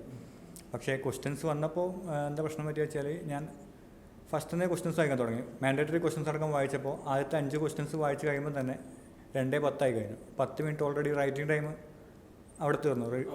അപ്പോൾ 6th ക്വസ്റ്റ്യൻ, അതായത് ഓപ്ഷണലായിട്ടൊരു ക്വസ്റ്റ്യൻ ആണ്, അത് വായിക്കാൻ വേണ്ടി സമയം കിട്ടിയിട്ടില്ല. അപ്പോൾ ഞാൻ ആ ക്വസ്റ്റ്യൻ വായിച്ചിട്ടേ ഇല്ല. അപ്പോൾ ആദ്യത്തെ 5 ക്വസ്റ്റ്യൻ തന്നെ ആ ഫ്ലോയിൽ അങ്ങ് എഴുതി. അപ്പം ഓൾമോസ്റ്റ് ന്യൂ സിലബസ് വന്ന ശേഷമുള്ള ഏറ്റവും ട്രിക്കിയസ്റ്റ് കോൺസെപ്റ്റിലായിട്ട് ടെസ്റ്റ് ചെയ്ത ഒരു പേപ്പറായിട്ടാണ് റിവ്യൂ വന്നിട്ടുണ്ടായത്. അപ്പം 15 to 12 മാർക്കിന് ക്വസ്റ്റ്യൻസ് ഒരു 4 ക്വസ്റ്റ്യൻസ് ഉണ്ടായിരുന്നു. അപ്പോൾ അതൊക്കെ എനിക്ക് കിട്ടുന്ന ഒരു കോൺഫിഡൻസ് ഉണ്ട്. ഒരു 90% മാർക്ക് എനിക്ക് കിട്ടിയിട്ടുണ്ടാവും, എനിക്ക് കോൺഫിഡൻസ് ഉണ്ട്. കാരണം ഞാനൊക്കെ വൃത്തിക്ക് ചെയ്തിട്ടുണ്ട്. ബാക്കി ചെറിയ ചെറിയ ക്വസ്റ്റ്യൻസിലാണ് ടെൻഷൻ. കാരണം നമുക്ക് അറിയുന്ന ക്വസ്റ്റ്യൻസ് തന്നെ മിസ്റ്റേക്ക് പറ്റിപ്പോയി. അപ്പം ചെറിയ മിസ്റ്റേക്ക് പറ്റി എനിക്ക് തോന്നുന്നുണ്ട്. അപ്പോൾ 66 മാർക്കാണ് കിട്ടിയത്. ഞാൻ FRലും SFMലും ഒരു 85-90 സ്കോർ ചെയ്താൽ മാത്രമേ റാങ്ക് കിട്ടൂ എന്നൊരു ലെവലാണ് ഞാൻ ടാർഗറ്റ് വെച്ചിട്ടുണ്ടായിരുന്നു. അപ്പോൾ എക്സാം ആ ഒരു ലെവൽ എത്താത്തതുകൊണ്ട് തന്നെ നല്ല ഡൗൺ ആയിരുന്നു. പിന്നെ തിരിച്ചു പോകുമ്പോൾ നല്ല ഹെഡ് ഏച്ചും ആയിരുന്നു. അപ്പോൾ പിന്നെ SFMൻ്റെ പ്രിപ്പറേഷനും കുറേ ഏകദേശം ഫ്ലോപ്പായി. ആ ഡേ പോയിട്ട് ഒന്നും പ്രിപ്പയർ ചെയ്യാൻ പറ്റിയില്ല. പിറ്റേ ദിവസം എണീച്ചിട്ടുള്ള പ്രിപ്പറേഷൻസ് മാത്രമേ ഉണ്ടായിരുള്ളൂ. അപ്പം പ്രാക്ടിക്കലായിട്ട് നമുക്കൊന്നും SFM ലാസ്റ്റ് പ്രാക്ടിക്കലായിട്ടൊന്നും ചെയ്യാൻ വേണ്ടി പറ്റിയിട്ടുണ്ടായില്ല. ജസ്റ്റ് പ്രോബ്ലമൊക്കെ വായിച്ച് നോക്കുക ചെയ്തിട്ടുണ്ടായിരുന്നു. അപ്പോൾ ആ ഒരു പ്രശ്നം SFMൻ്റെ പേപ്പറിലുണ്ടായിരുന്നു. അപ്പോൾ അറിയുന്ന ക്വസ്റ്റ്യൻസ് തന്നെ, മുമ്പ് ചെയ്ത ക്വസ്റ്റ്യൻസ് തന്നെ നമുക്ക് ഈ നമ്മുടെ മെർജറിൻ്റെ ക്വസ്റ്റൻ, മെർജർ ആൻഡ് അക്വിസിഷൻ്റെ ഒരു ക്വസ്റ്റൻ ഉണ്ടായിരുന്നു. പ്രാക്ടീസ് നാളെ സെയിം ക്വസ്റ്റനാണ്, 12 മാർക്സിനായിട്ട് ചോദിച്ചിട്ടുണ്ടായിരുന്നു. അപ്പോൾ കുറേ സബ് ക്വസ്റ്റൻ, ഒരു 6 സബ് ക്വസ്റ്റനാണ് ചോദിച്ചിട്ടുണ്ടായിരുന്നു. അതിനകത്തൊരു 2 സബ് ക്വസ്റ്റനോട് നമുക്ക് ചെയ്യാൻ വേണ്ടി പറ്റിയിട്ടുണ്ടായില്ല. അറിയുന്ന ക്വസ്റ്റനാണ്, ചെയ്തതാണ്. പക്ഷേങ്കിൽ ലാസ്റ്റ് റിവിഷൻ ചെയ്യാത്തതുകൊണ്ട് ചെറിയ ഫ്ലോപ്പ് പറ്റിപ്പോയി. SFMൽ 59 മാർക്ക് ഉണ്ടായില്ലോ. അപ്പം തിയറി ക്വസ്റ്റൻസൊക്കെ ചെയ്യാൻ വേണ്ടി പറ്റില്ല. SFMൽ 20 മാർക്സ് തിയറി നല്ല പ്രിപ്പയർ ചെയ്തിട്ടുണ്ടും നല്ല ക്വസ്റ്റൻസ് ആയിരുന്നു. അപ്പം ഓൾമോസ്റ്റ് 20 out of 20 കിട്ടിയെന്ന് ഞാൻ പ്രതീക്ഷിക്കുന്നു. എല്ലാം ചെയ്തിട്ടുണ്ട്. അപ്പം ബാക്കി പ്രാക്ടിക്കൽ ആകെ 80 മാർക്കിൽ 39 മാർക്സേ കിട്ടിയിട്ടുള്ളൂ എന്ന് പറയുമ്പോൾ ചെറിയ ഇതുണ്ട്. ബാക്കി പേപ്പറൊന്നും പിന്നെ ഓഡിറ്റിങ് ഞാൻ വലിയ പ്രതീക്ഷ ഉണ്ടായിരുന്നില്ല. ഒരു മാക്സിമം പോയാൽ 60, അതിൽ കൂടുതൽ ഞാൻ പ്രതീക്ഷിച്ചിട്ടുണ്ടായില്ല. അതുപോലെ തന്നെ പ്രിപ്പയർ ചെയ്ത കമ്പനി ഓഡിറ്റ് മാക്സിമം നല്ലതായി പ്രിപ്പയർ ചെയ്തിരുന്നു. പക്ഷേ ആകെ ഒരു MCQ ചോദിച്ചു, ഒരു മാർക്കിന് ഒരു MCQ. സാധാരണ 12 to 15 മാർക്കിന് ചോദിക്കുന്നതാണ്, 1 മാർക്കാണ് ചോദിച്ചത്. അപ്പോൾ ആ ഒരു അതിൻ്റെ മാർക്ക് അവിടെ പോയിട്ടുണ്ട്. സ്റ്റാൻഡേർഡ്സ് കുറച്ച് ടഫായിട്ട് 2 ക്വസ്റ്റ്യൻസ് ചോദിക്കുകയും ചെയ്തു, 8 മാർക്കിന് മാൻഡേറ്ററി ക്വസ്റ്റ്യനിൽ. അപ്പം ടഫ് വെച്ചാൽ ഇതുവരെ ചോദിക്കാത്ത അല്ലെങ്കിൽ ഇതുവരെ ടെസ്റ്റ് ചെയ്യാത്ത ക്വസ്റ്റ്യൻസാണ്. പ്രൊണൗൺസ്മെൻറ്റ് ബുക്ക് മാത്രം പഠിച്ചാൽ കിട്ടുന്ന ഒരു ടൈപ്പ് ക്വസ്റ്റ്യനാണ്. ആദ്യത്തെ 2 ക്വസ്റ്റ്യൻ ചോദിച്ചത് 10 മാർക്കിന്, മാൻഡേറ്ററി ക്വസ്റ്റ്യൻ. അപ്പോൾ അത് വെറുതെ എന്തൊക്കെ എഴുതി, സ്റ്റാൻഡേർഡ്സിൻ്റെ പേര് പോലും എന്താണെന്ന് എഴുതാൻ പറ്റാത്തൊരവസ്ഥ ഉണ്ടായി. 1 മാർക്ക് പോലും കിട്ടിയിട്ടുണ്ടായിരുന്നു. എന്തൊക്കെയോ എഴുതി, ഒരു വെറുതെ എഴുതാൻ വേണ്ടിയിട്ട് എഴുതി, 100 മാർക്കിന് അറ്റൻഡ് ചെയ്യാൻ വേണ്ടിയിട്ട്. അപ്പോൾ അതിനകത്ത് വലിയ മാർക്ക് കിട്ടിയെന്ന് നമുക്ക് തോന്നില്ല. 10 മാർക്കിൽ ഒരു കിട്ടിയത് 1-2 മാർക്ക് കിട്ടിയിട്ടുണ്ടായിരുന്നു. ബാക്കി അറിയുന്ന ക്വസ്റ്റൻസൊക്കെ കുറച്ച് അത്യാവശ്യം അറിയുന്ന ക്വസ്റ്റൻസൊക്കെ നല്ല നീറ്റായിട്ട് എഴുതിയിരുന്നു, പ്രസൻറ്റേഷൻ ചെയ്തിട്ടുണ്ട്. പിന്നെ ഫസ്റ്റ് ഗ്രൂപ്പ് ലോ എക്സാം കഴിഞ്ഞപ്പോഴാണ് കുറച്ച് ഒരു സമാധാനമായത്. ബാക്കി 3 എക്സാം ഒരു ഏകദേശം ഒരേ ലെവലായിരുന്നു, കുറച്ച് നല്ല റൈറ്റ് ഡിഫിക്കൽട്ടായിരുന്നു. ലോ എക്സാം എടുത്തായിരുന്നെങ്കിലും ഭയങ്കര ലെങ്ത് ആയിരുന്നു. കാരണം MCQ ഒരു 15 മിനിറ്റ് കംപ്ലീറ്റ് ചെയ്തിട്ടും ബാക്കി ക്വസ്റ്റൻസ് 70 മാർക്കിൻ്റെ ക്വസ്റ്റൻസ് അറ്റൻഡ് ചെയ്യാൻ വേണ്ടിയിട്ടുള്ള സഫിഷ്യൻ്റ് ആയിട്ട് ഉണ്ടായിരുന്നു. അത്രയും MCQ ഉണ്ടായിരുന്നു. പിന്നെ second group first paper SCMP കുറച്ച് ടൈറ്റ് ആയിരുന്നു, ബാക്കി പേപ്പറൊക്കെ നല്ല എളുപ്പമായിരുന്നു. അതുകൊണ്ട് നല്ല ഒരു സെക്കൻഡ് ഗ്രൂപ്പാണ് കുറച്ചുകൂടി എളുപ്പമുണ്ടായിരുന്നു SCMP ഒഴിച്ച് കഴിഞ്ഞാൽ. എക്കണോമിക്കിലൊക്കെ ഞാനൊരു ഫുള്ളായിട്ട് അറ്റൻഡ് ചെയ്തിരുന്നു, 100 മാർക്ക് അറ്റൻഡ് ചെയ്തിരുന്നു. 90-95 പ്രതീക്ഷിച്ചതാണ്. അപ്പോൾ 68 മാർക്ക് കിട്ടിയിട്ടുള്ളൂ. അപ്പം നോക്കണം, പേപ്പർ നോക്കാനുള്ള ആവശ്യമുണ്ടെന്ന് തോന്നുന്നു. കാരണം ഇനി പിന്നെ കൊടുത്തിട്ട് കാര്യമില്ല, ഓൾറെഡി റാങ്ക് ഉണ്ട്. പിന്നെ റിവൈസ് ഒന്നും കൊടുത്തിട്ടില്ല. ഒരു 85-90 എക്സ്പെക്ട് ചെയ്തതാണ് എക്കണോമിക്കിൽ. DT എക്സ്പെക്ട് DT നല്ല പേപ്പറായിരുന്നു. DT നല്ല മാർക്ക് എക്സ്പെക്ട് ചെയ്തിട്ടുണ്ടായിരുന്നു. അപ്പോൾ 75 കിട്ടിയിട്ടുണ്ട്. യെസ്. അപ്പോൾ IDT കുറച്ച് അവസാനത്തെ ഒരു എക്സാമിനൊരു കുറച്ച് കൂൾ മൈൻഡിലുണ്ടായി. അപ്പോൾ ചെറിയ കയ്യിൽ നിന്ന് പാളിപ്പോയി. കാരണം ടൈം MCQ ഒക്കെ ഫില്ല് ചെയ്ത് വരുമ്പോഴേക്കും സമയം കുറച്ച് കയ്യിൽ നിന്ന് പോയി 2:10 FRൻ്റെ ഫസ്റ്റ് പേപ്പർ പോലെ തന്നെ ലാസ്റ്റ് പേപ്പറും ടൈമിൽ ചെറിയ പ്രശ്നമുണ്ടായിരുന്നു. പിന്നെ ആ ടെൻഷനിൽ കുറച്ച് MCQs ഒക്കെ കുറച്ച് റഫായിട്ട് വിട്ടു, ആ പ്രശ്നം ഉണ്ടായില്ല. ബാക്കി തിയറി, ബാക്കി ഡിസ്ക്രിപ്റ്റീവ് ക്വസ്റ്റനൊക്കെ നല്ല രീതിയിൽ അറ്റൻഡ് ചെയ്തിട്ടുണ്ട്. ഇപ്പോൾ IDTയിൽ 66 ആണ്. എല്ലാ ആൾക്കാരും റാങ്കിന് വേണ്ടി തന്നെ പഠിച്ചു, നല്ല മാർക്ക് മേടിക്കാൻ വേണ്ടി പഠിച്ചു. ഓരോ ദിവസം നല്ല പേപ്പറും ചീത്ത പേപ്പർ ഉണ്ടായിട്ടുണ്ടെങ്കിലും finally whatever effort that you put in has come out അല്ലേ, സക്സസ്ഫുൾ ആയിട്ട് തന്നെ വന്നു നമ്മുടെ എല്ലാം. അപ്പോൾ ബേസിക്കലി എല്ലാവരോടും പറയാനുള്ളത് നമുക്ക് you have come what my exams ഡിഫിക്കൽട്ടായിരിക്കാം, ഈസി ആയിരിക്കാം, but you have to take it as a process. You have to write all the papers അല്ലേ, ഇൻ ബിറ്റ്വീൻ നെഗറ്റീവായിട്ട് എക്സാം എഴുതാണ്ടിരിക്കരുത്. So all the very best for your future. Okay, ഓരോ ആൾക്കാരും ഇപ്പോൾ industry നോക്കുന്നത് എങ്ങനെയൊക്കെയാണ്? What are your future plans? ഞാൻ big 4 audit ഡിപ്പാർട്ട്മെൻറ്റിൽ വർക്ക് ചെയ്യാനാണ് ആഗ്രഹിക്കുന്നത്. Big 4 okay. ഇപ്പോൾ ഇൻ്റർവ്യൂസൊക്കെ ഇൻ്റർവ്യൂസിനെല്ലാം അപ്ലൈ ചെയ്തിട്ടുണ്ട്. പിന്നെ ക്യാമ്പസ് പ്ലേസ്മെൻറ്റിന് പോകാൻ തയ്യാറെടുക്കുക. എല്ലാം ഉഷാറായിട്ട് നടക്കട്ടെ. I cleared in the November 2020 attempt, so my campus placements is over. So I'm already placed.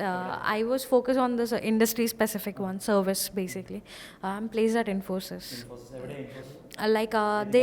They say the place only after 2 months of training. So my training will start in June only. So after 2 months, after 2 months I'll come to know. Yeah, I'm already placed.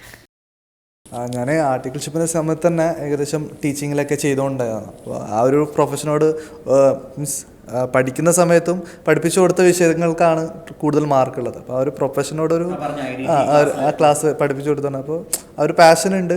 മാത്രമല്ല പഠിക്കുന്ന സമയത്ത് ഞാൻ പഠിപ്പിച്ച സ്റ്റുഡൻസാണ് already എന്നെ inspire ചെയ്തുകൊണ്ടുണ്ടായിരുന്നു. അവർ പറയും sir അടിച്ചിട്ടില്ലെങ്കിൽ നമ്മൾക്കൊക്കെ എങ്ങനെ അടിക്കാൻ പറ്റും, അപ്പോൾ സാറിന് എന്തായാലും റാങ്ക് അടിക്കാൻ പറ്റും എന്നുള്ള രീതിയിൽ പിള്ളേർ മോട്ടിവേറ്റ് ചെയ്യും. അപ്പോൾ നമ്മൾ കാരണം വേറെ സ്റ്റുഡൻസ് അവർക്കൊരു മോട്ടിവേഷൻ ആകുമെന്ന് പറയുമ്പോൾ അത് കുറച്ചും കൂടി ഒരു ഇതാണ്. അപ്പോൾ മാത്രമല്ല നമ്മൾ ഇപ്പോൾ ഞാൻ അടിച്ച 6th റാങ്കിനേക്കാളും ബെറ്റർ ആയിട്ടുള്ള ഒരു റാങ്ക് നമ്മൾ സ്റ്റുഡൻസും കൂടി അടിക്കുമ്പോൾ അത് കിട്ടുമ്പോൾ ഒരു സന്തോഷം വേറെ തന്നെയാണ്. അപ്പോൾ ആ ഒരു ടീച്ചിങ് ഫീൽഡിലോട്ട് കംപ്ലീറ്റ് ആയിട്ട് പോകണം എന്നുള്ളതാണ്. Along with that may be കുറച്ച് കഴിഞ്ഞ് പ്രാക്ടീസിലോട്ടും കയറാം, അങ്ങനെയാണ് വിചാരിക്കുന്നത്, പ്ലാൻ ചെയ്യുന്നത്. ഞാൻ എംപ്ലോയ്മെൻറ്റിലേക്ക് ഇൻട്രസ്റ്റ് ഇല്ല. അപ്പം പ്രാക്ടീസ് ഒരു 2 ഇയേഴ്സിനുള്ളിൽ പ്രാക്ടീസ് സ്റ്റാർട്ട് ചെയ്യാനുള്ള പ്ലാനിലാണ്. അത്ര വരെ കുറച്ച് ഫ്രീലാൻസ് ആയിട്ട് അല്ല, നമ്മൾ ഫ്രഷ് ആയിട്ട് കുറച്ച് ഫ്രണ്ട്സ് ക്വാളിഫൈ ചെയ്ത ശേഷം ചെയ്യാനുള്ള ഒരു പ്ലാനിലാണ് ഉള്ളത്. അത്ര വരെ ഫ്രീലാൻസ് ആയിട്ട് കുറച്ച് വർക്ക് ചെയ്യാനും പിന്നെ പോസ്റ്റ് ക്വാളിഫിക്കേഷൻ നോക്കാനുള്ള പ്ലാനിലാണ് ഇപ്പോൾ ഉള്ളത്. ഓക്കെ അപ്പോൾ എല്ലാം വിചാരിക്കണ പോലെ നടക്കട്ടെ എല്ലാം. So thank you all. Logic School of Management.